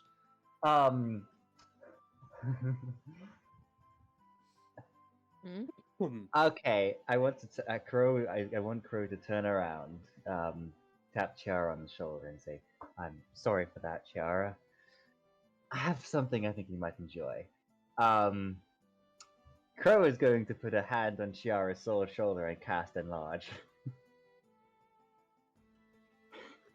You're casting Enlarge on... You're casting a spell? While Yeah. drunk? Yes. Oh no! No! Chiara wishes to be tall. You may have. But you're casting it while To be drunk. fair though. What are the Chiara become tiny? different sizes in D&D? Tiny, small, medium, 1, large, 2, 3, 4, 5, huge. 6 different. Okay. Roll me a There's 1d6. Oh, Oh no! my god. Oh no! If you make her any Oh tinier. my god! 1, 2, 3, 4, 5. Oh my Tiny. god! Chiara now fills the medium, room. Large, huge. Chiara's huge. So Chiara is originally small. Oh no! What did you roll? Five. 5. You rolled a 5. You watch as you touch Chiara. Not only at the same time do you return back to your small pixie size. Oh no. You feel as the rush of your magic erupts from your hand, but also the alcohol hits you at the same time. Oh, However, I did the not think- spell goes off,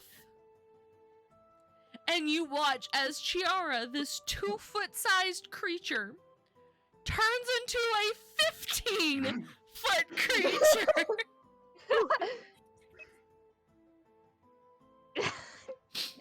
She is now... Oh my god. How big is that? Okay. How Give me a big is second. it? Give me a second. Give me a second. I love how both JH and I are like, oh, why? What have She you done? is now this big. Jesus Christ! You You watch know what? as the You know what? small creature goes into being the size of a huge creature. She takes up, she just erupts, and now she is now sitting not on the bench but on the table, and the table is slightly tipped. Crow is going to start giggling and say, "Go do a murder." Go. Do a crime. Do crime. Go forth and steal shit. Neraina looks at Chiara, looks at Crow. Who is now small again, by the way. And therefore heavily drunk. giggling with no end in sight. I You need can't you to stop make giggling me a now. con save. You probably have a DC of like 30 at this point. Yes.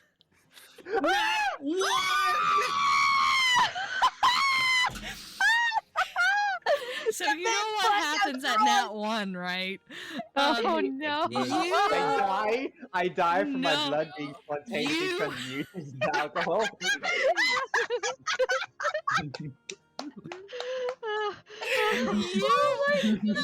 You sway, and all of a sudden you fall backwards into a bowl of warm oatmeal. And you are instantly passed out. You will not wake up now for 24 hours. Bye. You Have a essentially- nice time. You essentially have to take a long rest.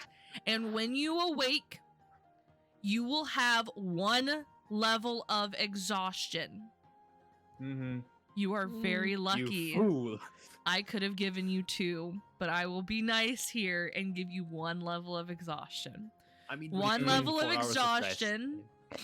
With 24 hours Unless- of rest, you'll feel worse than when you fell asleep. Yes, But you then will. again- Remember, Chiara's sobering time is 96 hours. Chiara will sober much faster now that Well, Chiara is a huge monster. Here's the kicker. So, when you awake after this rest, so this will be next session at some point, you will wake up. You will have 1 level of exhaustion until you take a long rest after. Mm-hmm.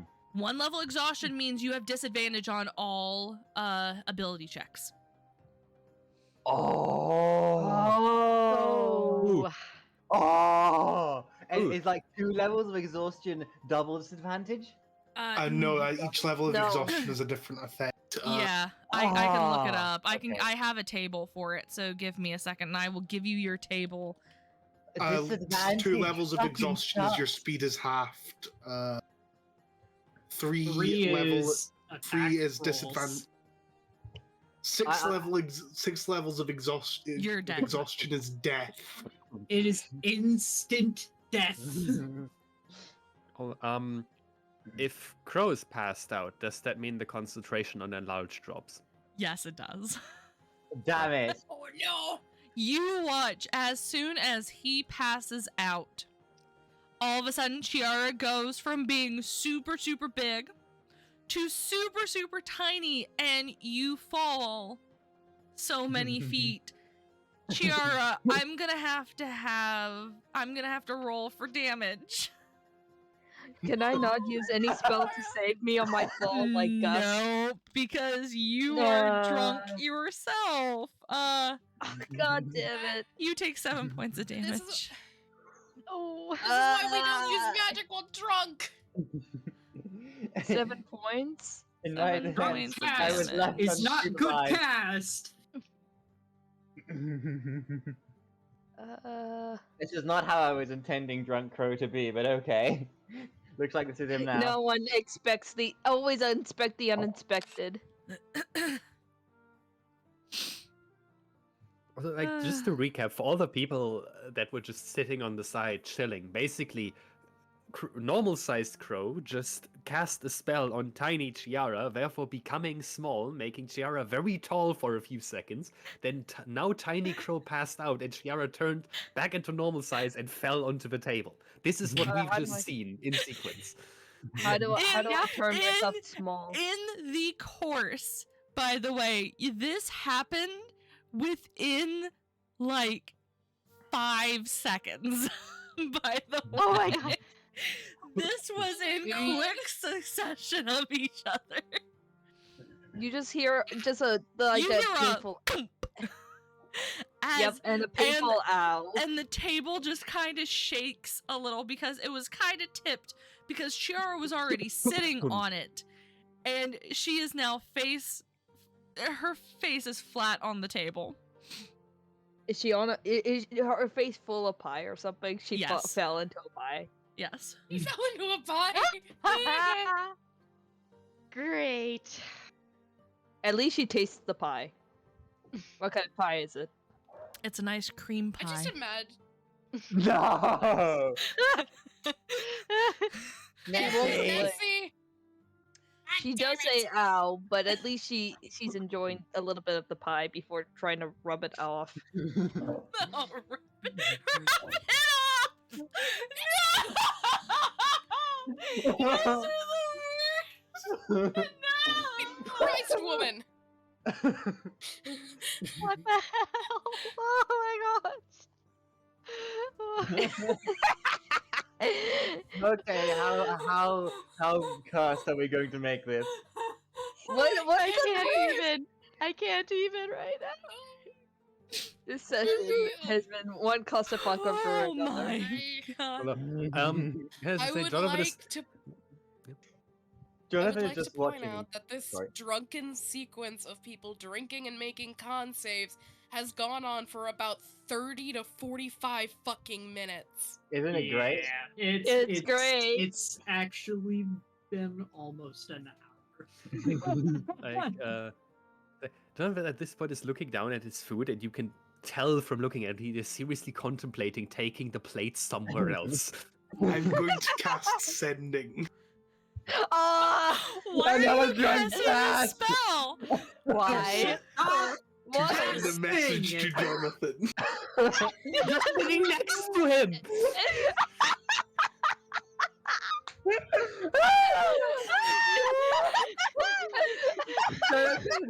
Yeah.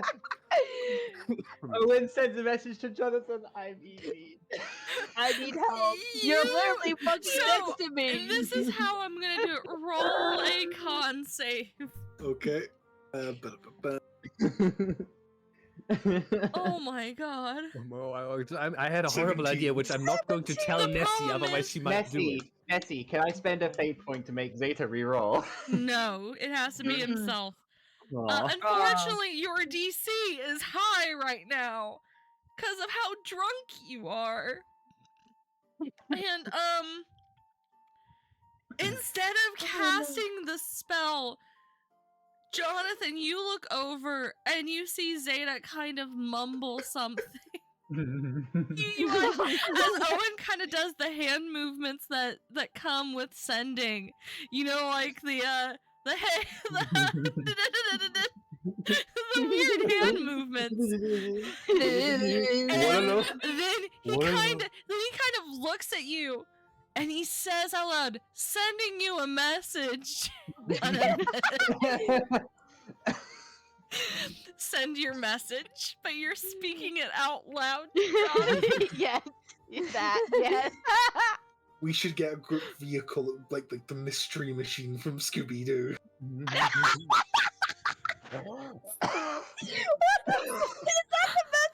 Firstly, that's a fantastic idea. Secondly, that's a horrible idea. Is that actually someone's message? Is he saying this out Yes. loud? Yes. Yes. Neraina is going to turn around. Wait, he's across from her. I'm just gonna look at him and just go, I never thought I'd see the day. It's like me.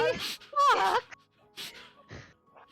Chiara is also turning, as in bewildered, saying, "Holy shit, he's fucking, he's out of his mind."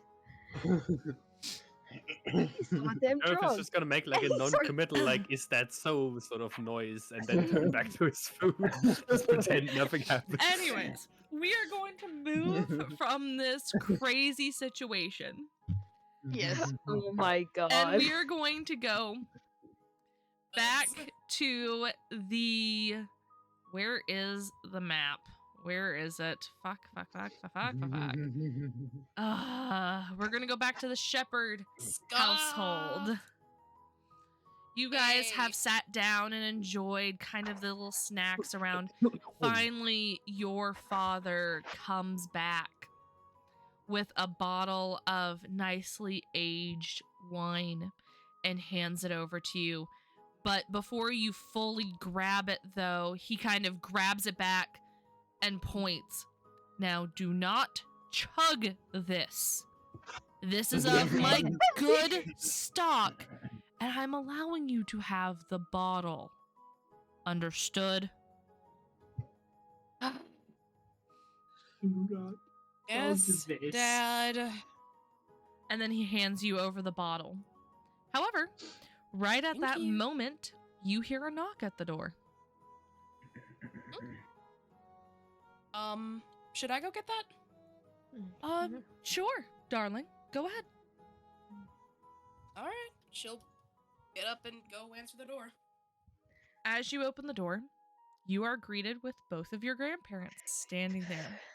You watch as your grandmother, her eyes, she was kind of in a conversation with your grandfather. She turns, expecting her daughter. However, when she sees you, her eyes light up with sparkles, and she just goes, "My dear Violet!" and just embraces you.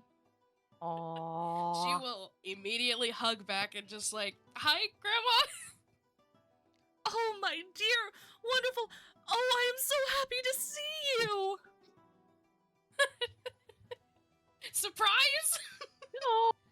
What are you doing here? Oh my gosh. This is one happy Christmas. Let's go.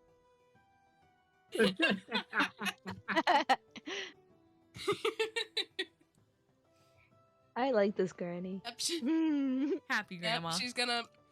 Happy Yeah, grandma. she'll kind of bring them into the living room. Okay. They'll kind of sit down across from the both of you. And once they enter the room and kind of sit down, you watch as your mother kind of snaps her finger and her magic kind of whistles around the room, and plates are distributed for all of you to start eating, and more Christmas-based items start coming out of the kitchen. So there's a nice ham. There are various different sides and stuff for you to eat from.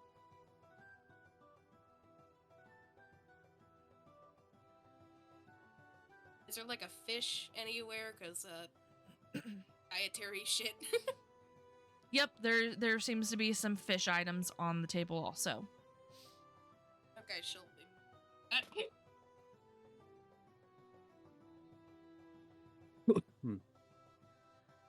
So, my dear Violet, how have you been these last few years? I haven't heard from you at all. She's gonna kind of make the face of just like, oh no.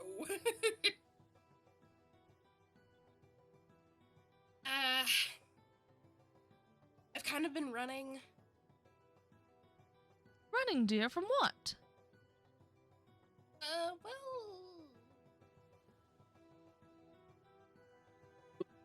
pretty sure the leader of Coven of Lust wants my head on a pike. Asmodeus?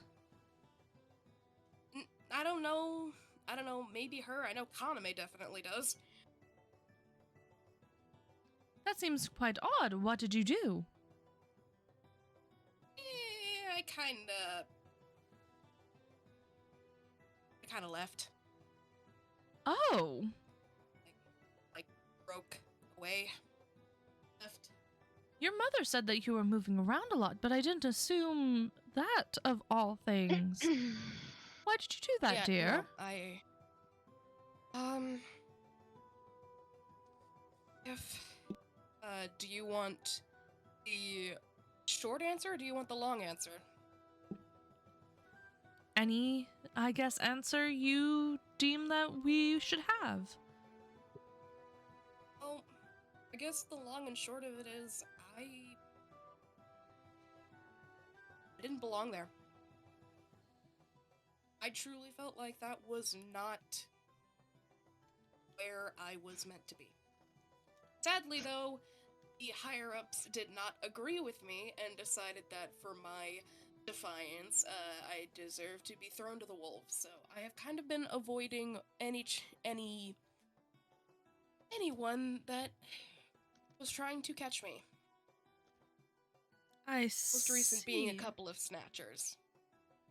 That's horrible, dear. I am so sorry that you are having to deal with that. They can't chase me forever, right?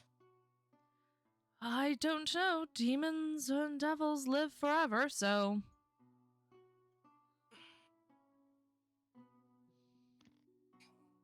At least I'd be living my life on my terms. At that, your mother is gonna kind of cough. Mom, she's here to enjoy her time. Her and her partner here are just as guests as you. Let's enjoy time as family and have some quiet time. And your grandmother's gonna be like, okay, so sorry, dear. And will start eating her food that's on her plate. I will kind of give her mom a look and just go back to her.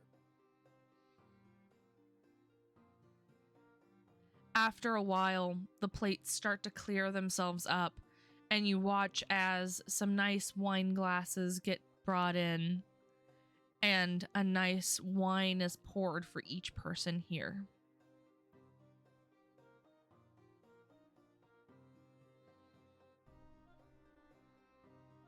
Caleb slightly takes a sip of it, and then kind of makes the face of, yeah, this is pretty good, and takes another sip. That's not elvish wine, is it? You don't know. You haven't taken a sip. She'll kind of take a cautious, sip. She's not really in the mood to drink. No. It tastes like normal wine. Okay. No drunken shenanigans here. Okay, hopefully he doesn't get drunk off his ass like the other people. Your grandfather speaks up at this point. So, you've been traveling a lot. Seen anything interesting? I went to the Space Needle, hung around in the mountains for a little bit. Ended up going to the Himalayas, actually. That was fun. Ooh, that's wonderful. Did you by chance ever get to go to the magic school? I did. That's actually how I found this one, and she'll point to Caleb and take another sip of wine. Ah, and you are, son? He'll kind of look, I'm Caleb Fromoke. I actually grew up around here. I actually went to the mage's school. Your grandfather will look back and go, oh, I see. So you are a mage. How wonderful. It's good to see our young Violet, get around a good crowd of people. For once in my life. Do you say that out loud? Kind of muttering under my breath, kind of not. Your father will kind of, snort at that. Come on, Dad, it had to be said. At least you're getting around good people. Yeah, I've gotten around a lot of good people recently. You actually might know of a couple of them, now that I think about it. I gotta see if I can remember their last names, but, there's an international agent who's around here. His name is Jonathan Alrick, I think is his last name, and then, Dr. Whitewood. I think he's from the local division. Alrick. And you said he's international? I think so. I couldn't quite place his accent, but some kind of European. Potentially, I recognize the name. Whitewood, no. I don't. But I've also been around for quite a long time, and I haven't exactly been in current state of affairs much. I tend to stay on the outskirts. I don't want to be involved in this war if you ask me. It's such a divided war that I don't think I could be non-biased enough. Yeah. Especially with me still being married to your mother. Yeah. I understand that. They would ask me to go after the witches, and I wouldn't be able to do that. So I tend to stay more towards the quiet sides of things. And I understand that.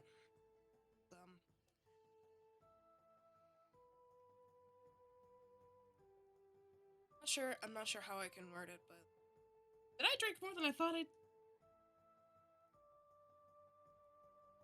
Just the words aren't coming to me right now. Did I drink more than I thought I did? Nope.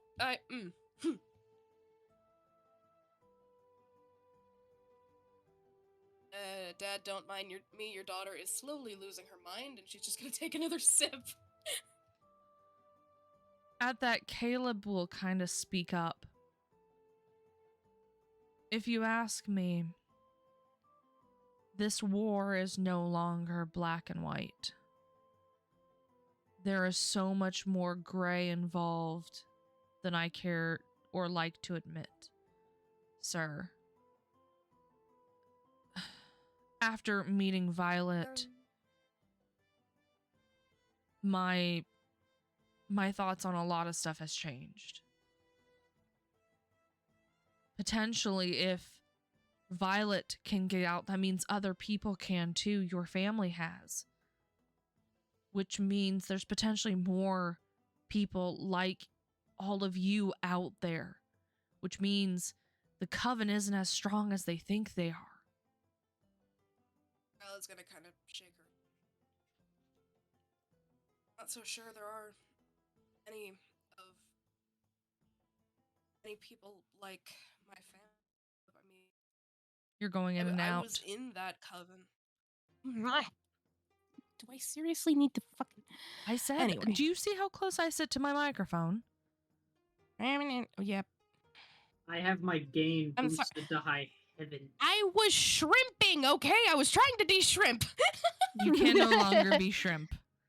Nope, No more shrimp. Reject No shrimp, return to monkey. Okay, you know what? I'm just gonna pick my damn microphone up. Okay. Like I was saying. Caleb, I highly doubt that there are many people like us, people who don't associate with the Coven anymore, let alone people like me who completely abandoned it. At least if they're alive. I mean, you've met Vic. He's... Victor is a whole nother subject, Vi. He's sadistic and mad. But you're not. No. There are many others who are like him. I don't think I have met another person outside of my family who doesn't associate with the Coven anymore. If they're even alive. I think I need to clarify something, Violet dear. We've never left the Coven.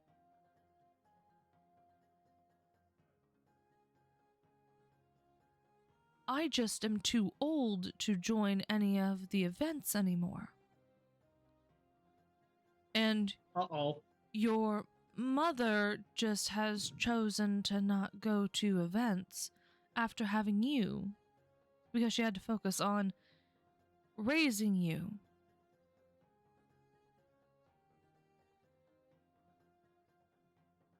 But we personally haven't left. You're the only one of us who has.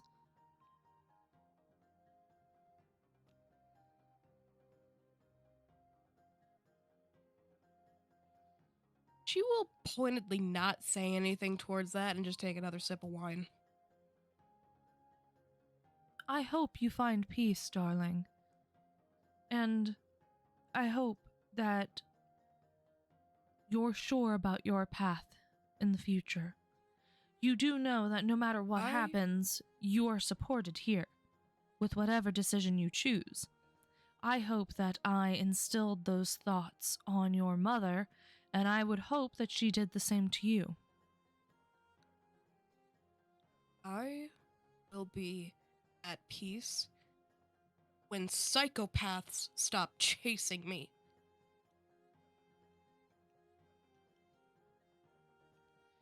Let me see what I can do. Maybe I can head them off your trail. I still have contacts within the Coven, so maybe. I don't know, Grandma. I don't want you to get involved in any way. Oh, it's fine, it's fine. What's the worst that they could do? They'd have to go past me first. And I'm the one who taught both of you how to harness your magic. These old bones can still do things.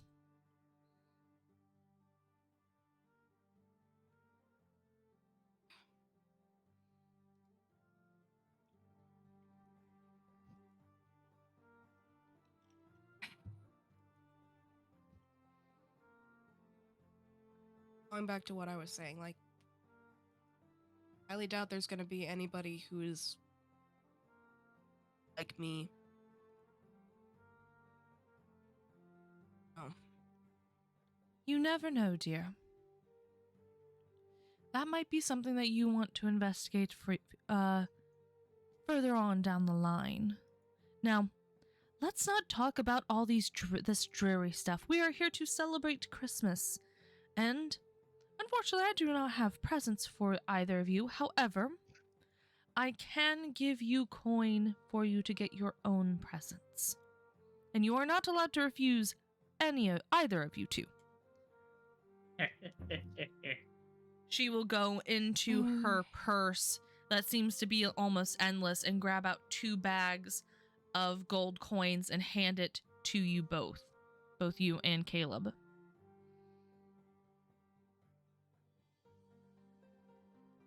Violet will take the coin and then in Elvish speak to her grandmother and say, like, I could never refuse money from you, could I? You can't refuse any sort of presents from me at all. And she responds back in Elvish. With her simple snap, she has a specific dialect of it that is much more eloquent, however, it does not waver with any sort of sting that could be connected to it.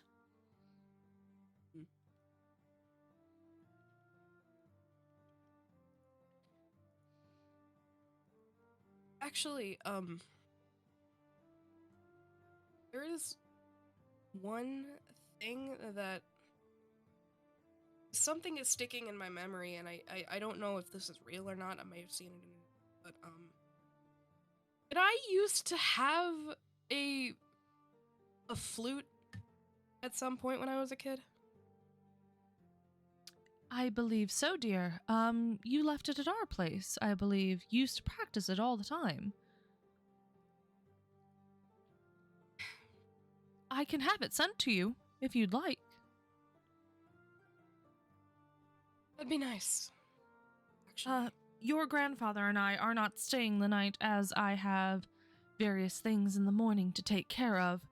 So, I'll make sure to send it to... Where are you staying currently?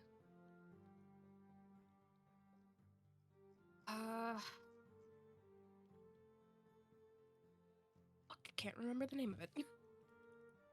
The castle in... You know what, guys, just happened? I clicked on the wrong thing. I am... Oh, We're not going to talk about what happened. I clicked on something and it yeeted me to some other place. Oh, kind of funny though. Anyways, that is hilarious.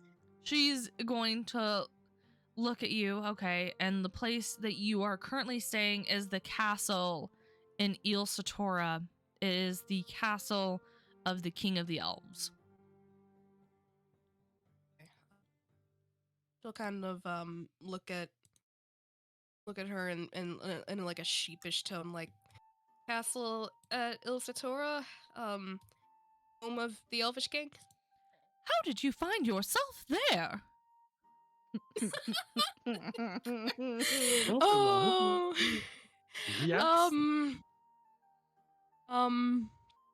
Long story short, I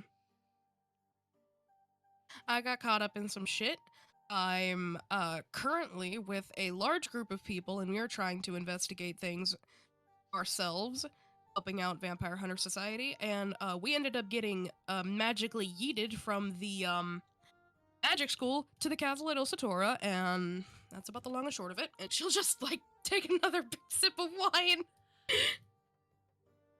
That sounds like an adventure. You're gonna have to tell it to me at some point. Anyways. It's getting late. Minerva dear, please, will you see us to the door? She'll stand and then come over to you, Violet, and give you a hug and whisper something into your ear. Always remember, be careful who you trust. Remember, Where's the ominous ticker? remember, if you ever need to find home or your family, all you have to do is ask. And she's going to stand up straight, and you're going to watch as your mother leads them towards the door.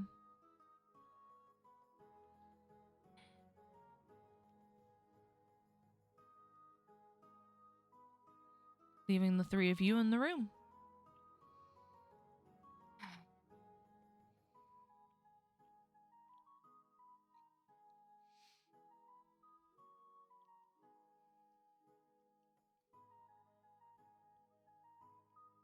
So, Dad, Hmm?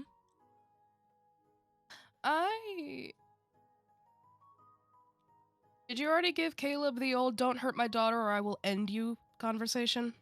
Yes. Yep. Is there something I should be worried about?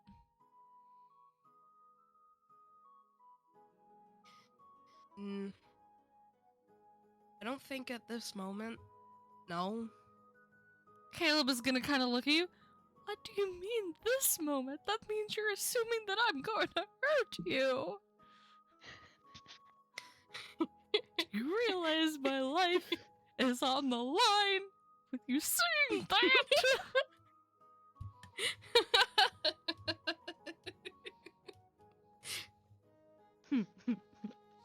Caleb?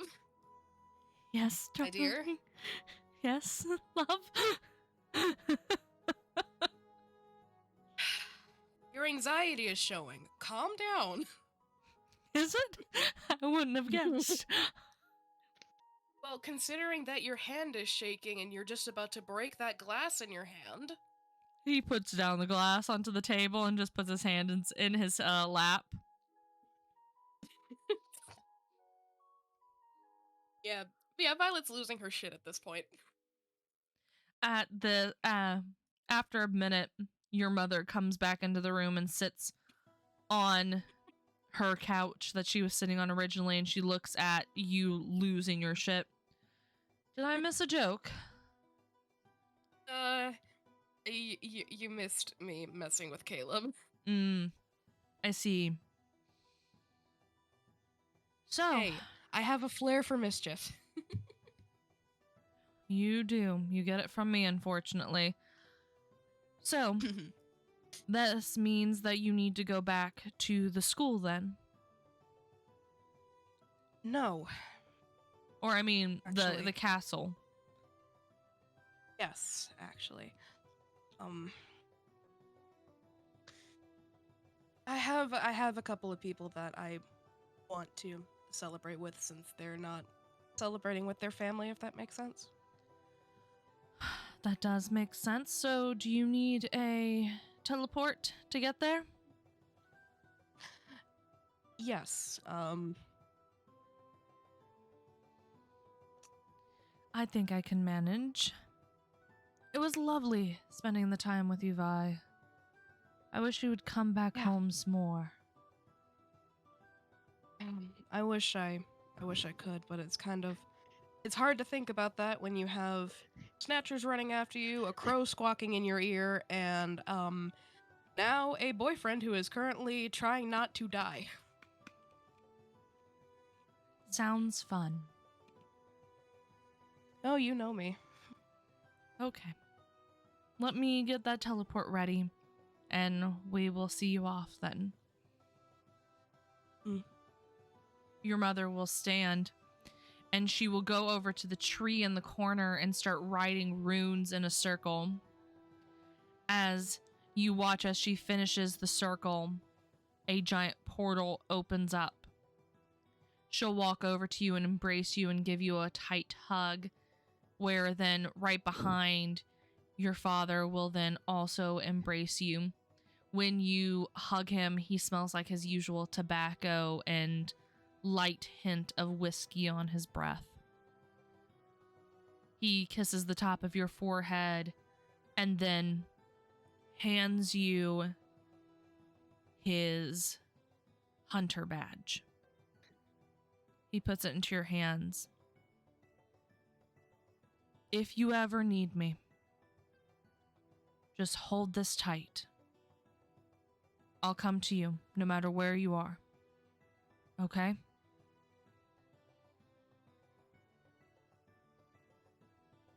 Tearing up, Violet will nod and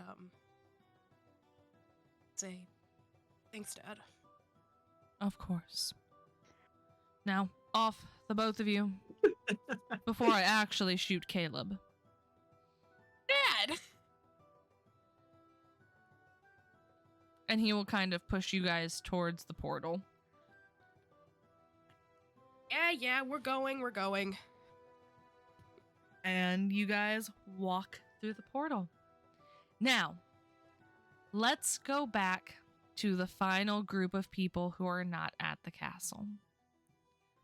We go back to the Sumethra dining room, where we see the four of them eating their meal.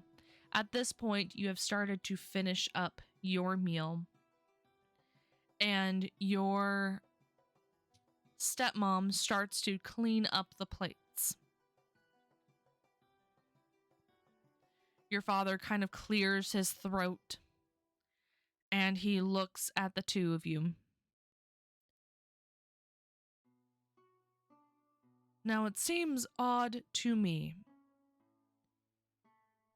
that you both would just show up in the middle of my living room.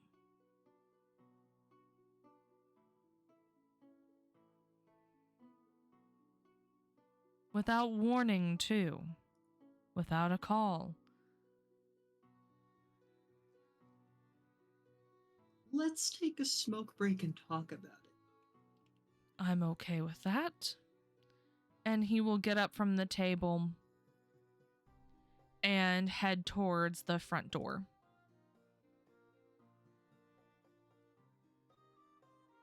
I'll join.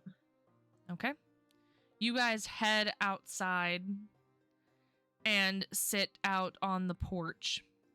At this, also following closely behind you is Handar, who kind of stands sort of away, but still close enough to hear.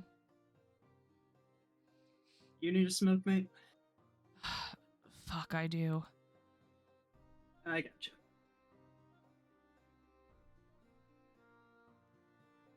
Smoke's passed, smoke's lit.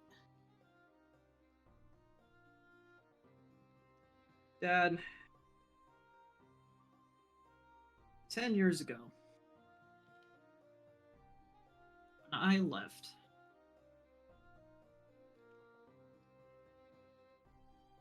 I wasn't truthful as to where I was going. Because I was scared.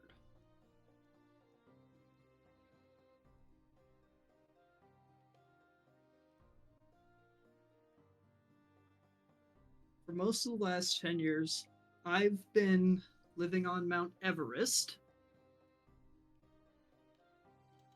attending what is effectively Hogwarts.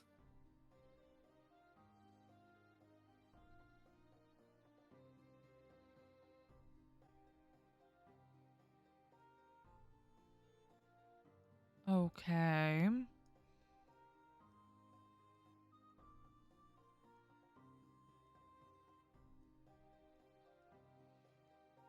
And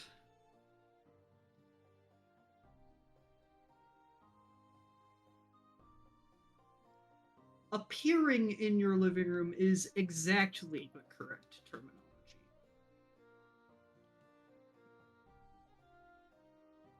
We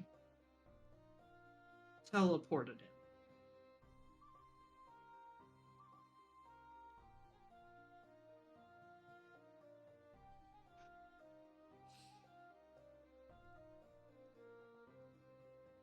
And how did you do this?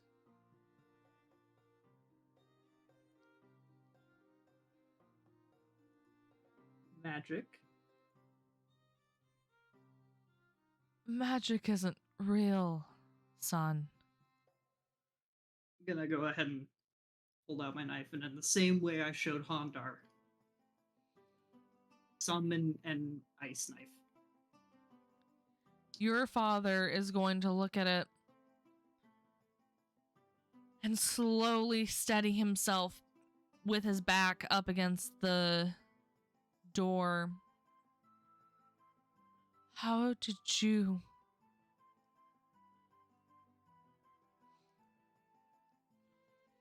Do you remember how Hondar got his scar?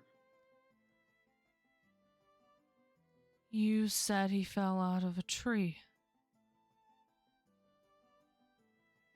That was a blatant lie.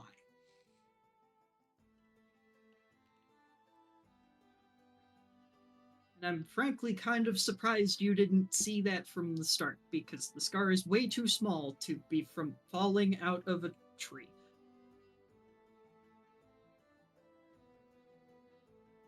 You know your old crossbow. Do you ask him that?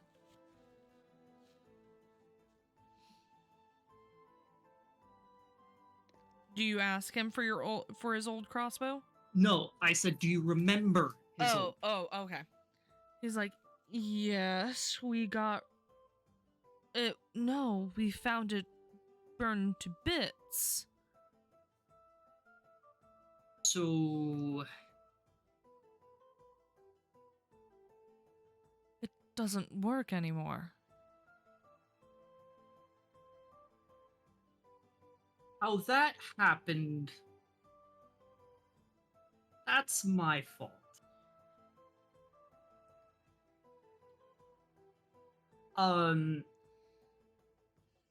We were messing around, and I accidentally shot Hondar. He's gonna look at Hondar, and Hondar will look back. I remember none of this, sir.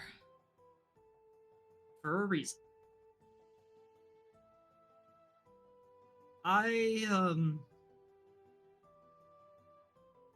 Hondar was dead for about 10 seconds because I called out and cut a deal with what is effectively a god. I need you, Caro, to roll me a religion check.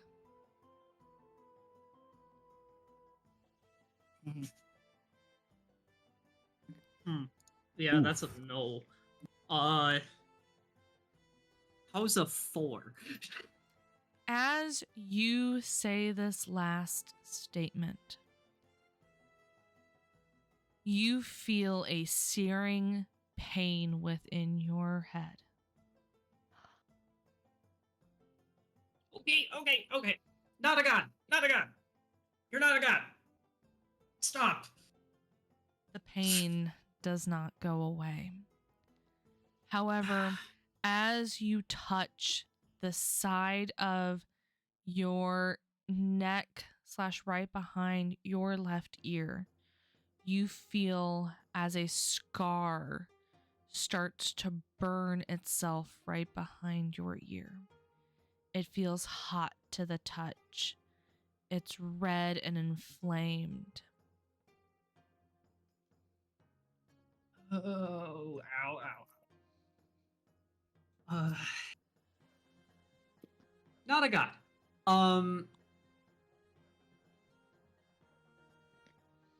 You know in the old myths how there's always 3 fates? So, those are real. I coulda deal with the eldest. Make another religion check. With disadvantage. 11. 11.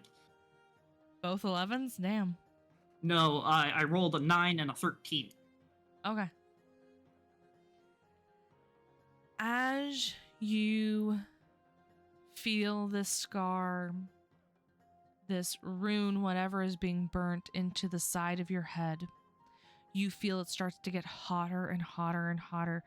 Specifically, as you say, you have made a deal with one of the fates. You feel this searing pain as you are almost flashed with blinding light, unable to see anything around you, and all you hear in your head is, you know not to talk about the deals we have made. And at that, you have told a mortal. It was necessary. It doesn't matter. He should have known. It doesn't matter. I need you to make me a wisdom saving throw.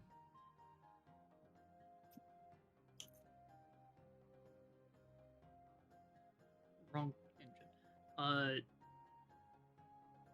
Dirty 20. Dirty 20. Okay. You feel almost as if vines start to wrap around you, however you cannot see them. However, you fight against it, and you feel Hondar touch your side of your shoulder. And as he touches you, it seems to ground you back into the mortal plane, and it breaks whatever anger was coming from Atropos. She says one more thing in your head. We will talk about this later. And all of a sudden you feel what seemed like the weight of the entire world on your shoulders seems to be lifted in that instance.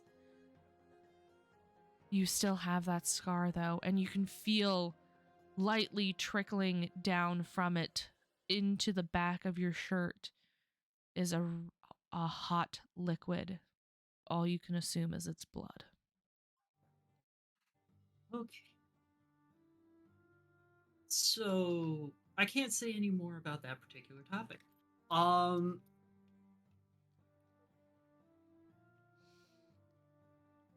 I attended the school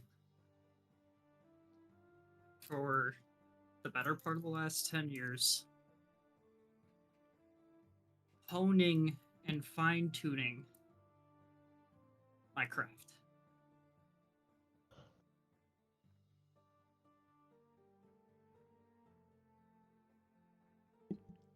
You know, son, you're not supposed to give your parents heart attacks, right?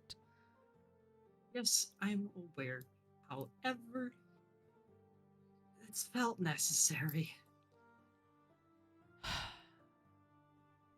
So this whole time, you being away was you were learning magic? Learning magic and looking for Mom. Oh, son. Your mother left years ago. I do not think you will find her. I have a lead now. And that is? Still got that pocket watch? Yes. See it? He takes it out of his breast pocket and hands it to you. I was gonna open it. When you open it, it is a photo of your mother holding you next to your father. You recognize this woman. You have seen her once before in her throne room. Yep. Okay. So, not 4 hours ago, I just unknowingly, not unwillingly, met my mom. I assume she... What?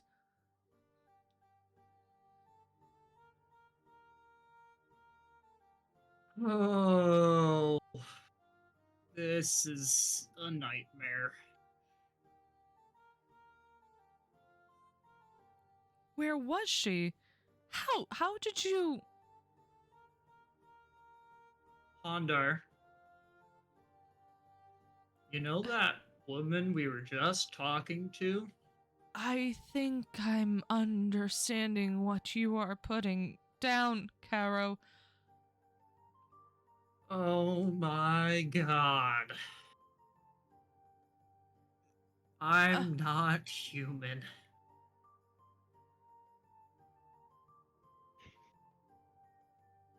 And with that, we are going to end today's session. Holy shite. God damn it.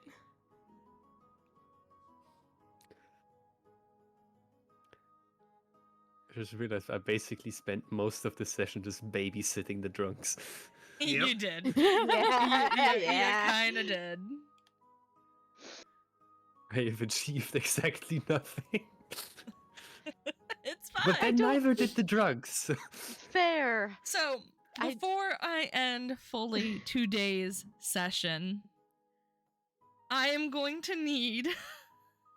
Oh my fucking god, there's so many! Constitution saving? I'm gonna need constitution saves from all the drunks. That's Neraina, Silric, Well, and Yeah, Chiara. Tipsy, I guess, is the same And thing, Owen. isn't it? Am I going? I'm asleep though. You Oh, want to do I- you've already failed yours. That's the point. Right, I recall. All right, so Tipsy counts. Do I need to do one for... How drunk is Kiki, you're Silric? muted. Silric is... he's tipsy.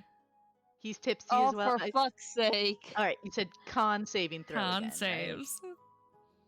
I got a 16. Let me quick Chiara's back to being grab drunk. Silric.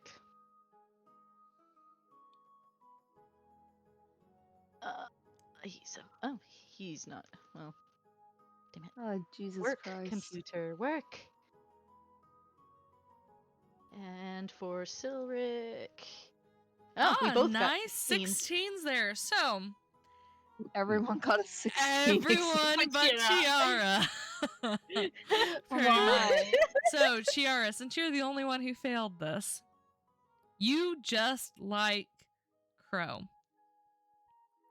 Find yourself dozing off, laying on said table, your mind going off into La La Land as you slowly drift off into nice sleeps. It's going to take you an entire day to sleep this off, and then when you wake up, you will have 1 level of exhaustion. However, everyone here, you guys pass the save. You guys will slowly sober up, sitting there as you eat, surviving the night of drinking.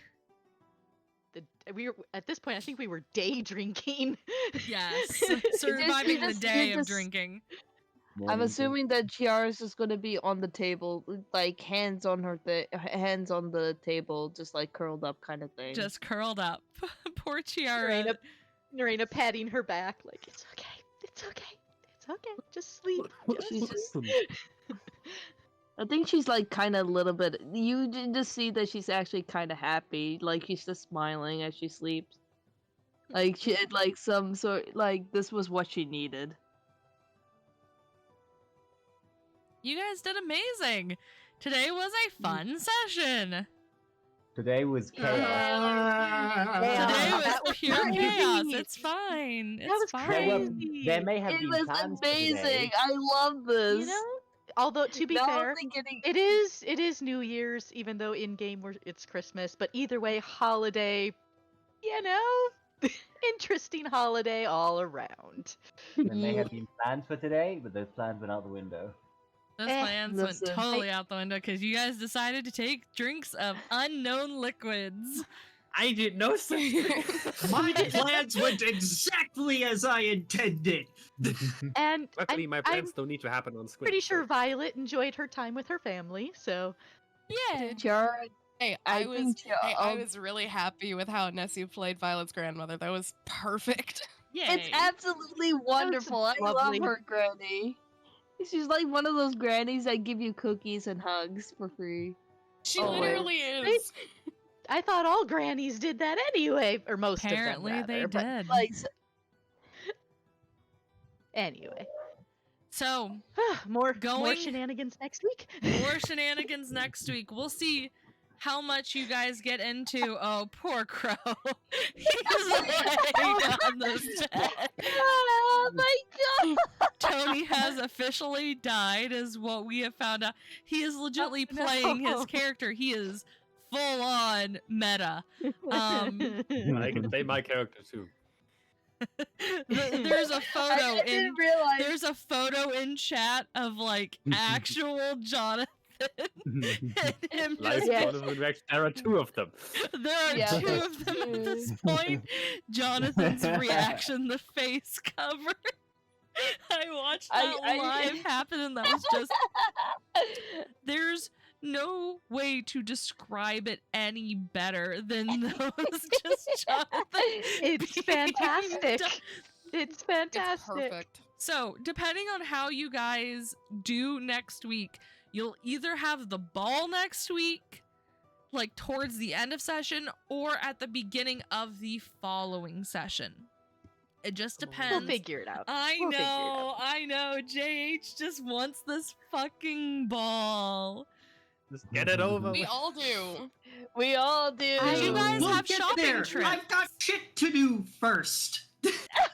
Caro's having his own I episode. have someone to confront now. Do it after the ball. Fuck you. No. If only Caro Alright, knew what was okay. happening. You there. never know. They may be at the ball. Oh Jesus Christ! Caro Have a not having a confrontation. good Hey, time. I'm your long lost bastard son. They were technically married, so Maybe there was, yeah. We were Anyway, married Where did you get at the bastard time. I am not the bastard. I'm just half Hey. not human. You're just a bastard. hey, well, just you're a a bastard. I'm Not just the an asshole. bastard. Oh my god. So Okay, so wait, okay, so what is Caro just like just a half fae? he is. Oh my god. We don't know what Dun, Reds are playing yet. We dun. haven't decided that. Yeah, Dun, dun dun, dun I dun. I didn't want to call him a half elf because I don't think Not I don't elf. think No, she- he's not elf. Not elf. She's not an elf. No, She is not an elf. higher fae than that. Ooh, We're she- talking. I will explain more because I don't want to spoil it for those in Yeah. in the D. I will give some backstory of who it is because we did explain, but it's only people who would actually know the backstory to understand it more in depth. As Remy's Anyways, song once said. I hope Anyways, everyone has a fantastic day. I'm gonna go take some cough syrup. I have been sick for the last few days. My whole family's sick, as I said. My throat hurts, so I'm gonna go rest up. I'm gonna talk to the rest of the group, figure out what we're doing. And remember, same time next week. No skips this time. 6:30 p.m. Yay. EST. I hope everyone has a great day. Remember, stay hydrated. Make sure to get your flu and COVID vaccines for the love of fucking God. It saved me. Have a wonderful day. Stay safe, and bye-bye! Happy New Year! Happy New Year! Happy New Year! Woo! I'm gonna end it. If the screen would come online, it's not coming online. There we go. Bye!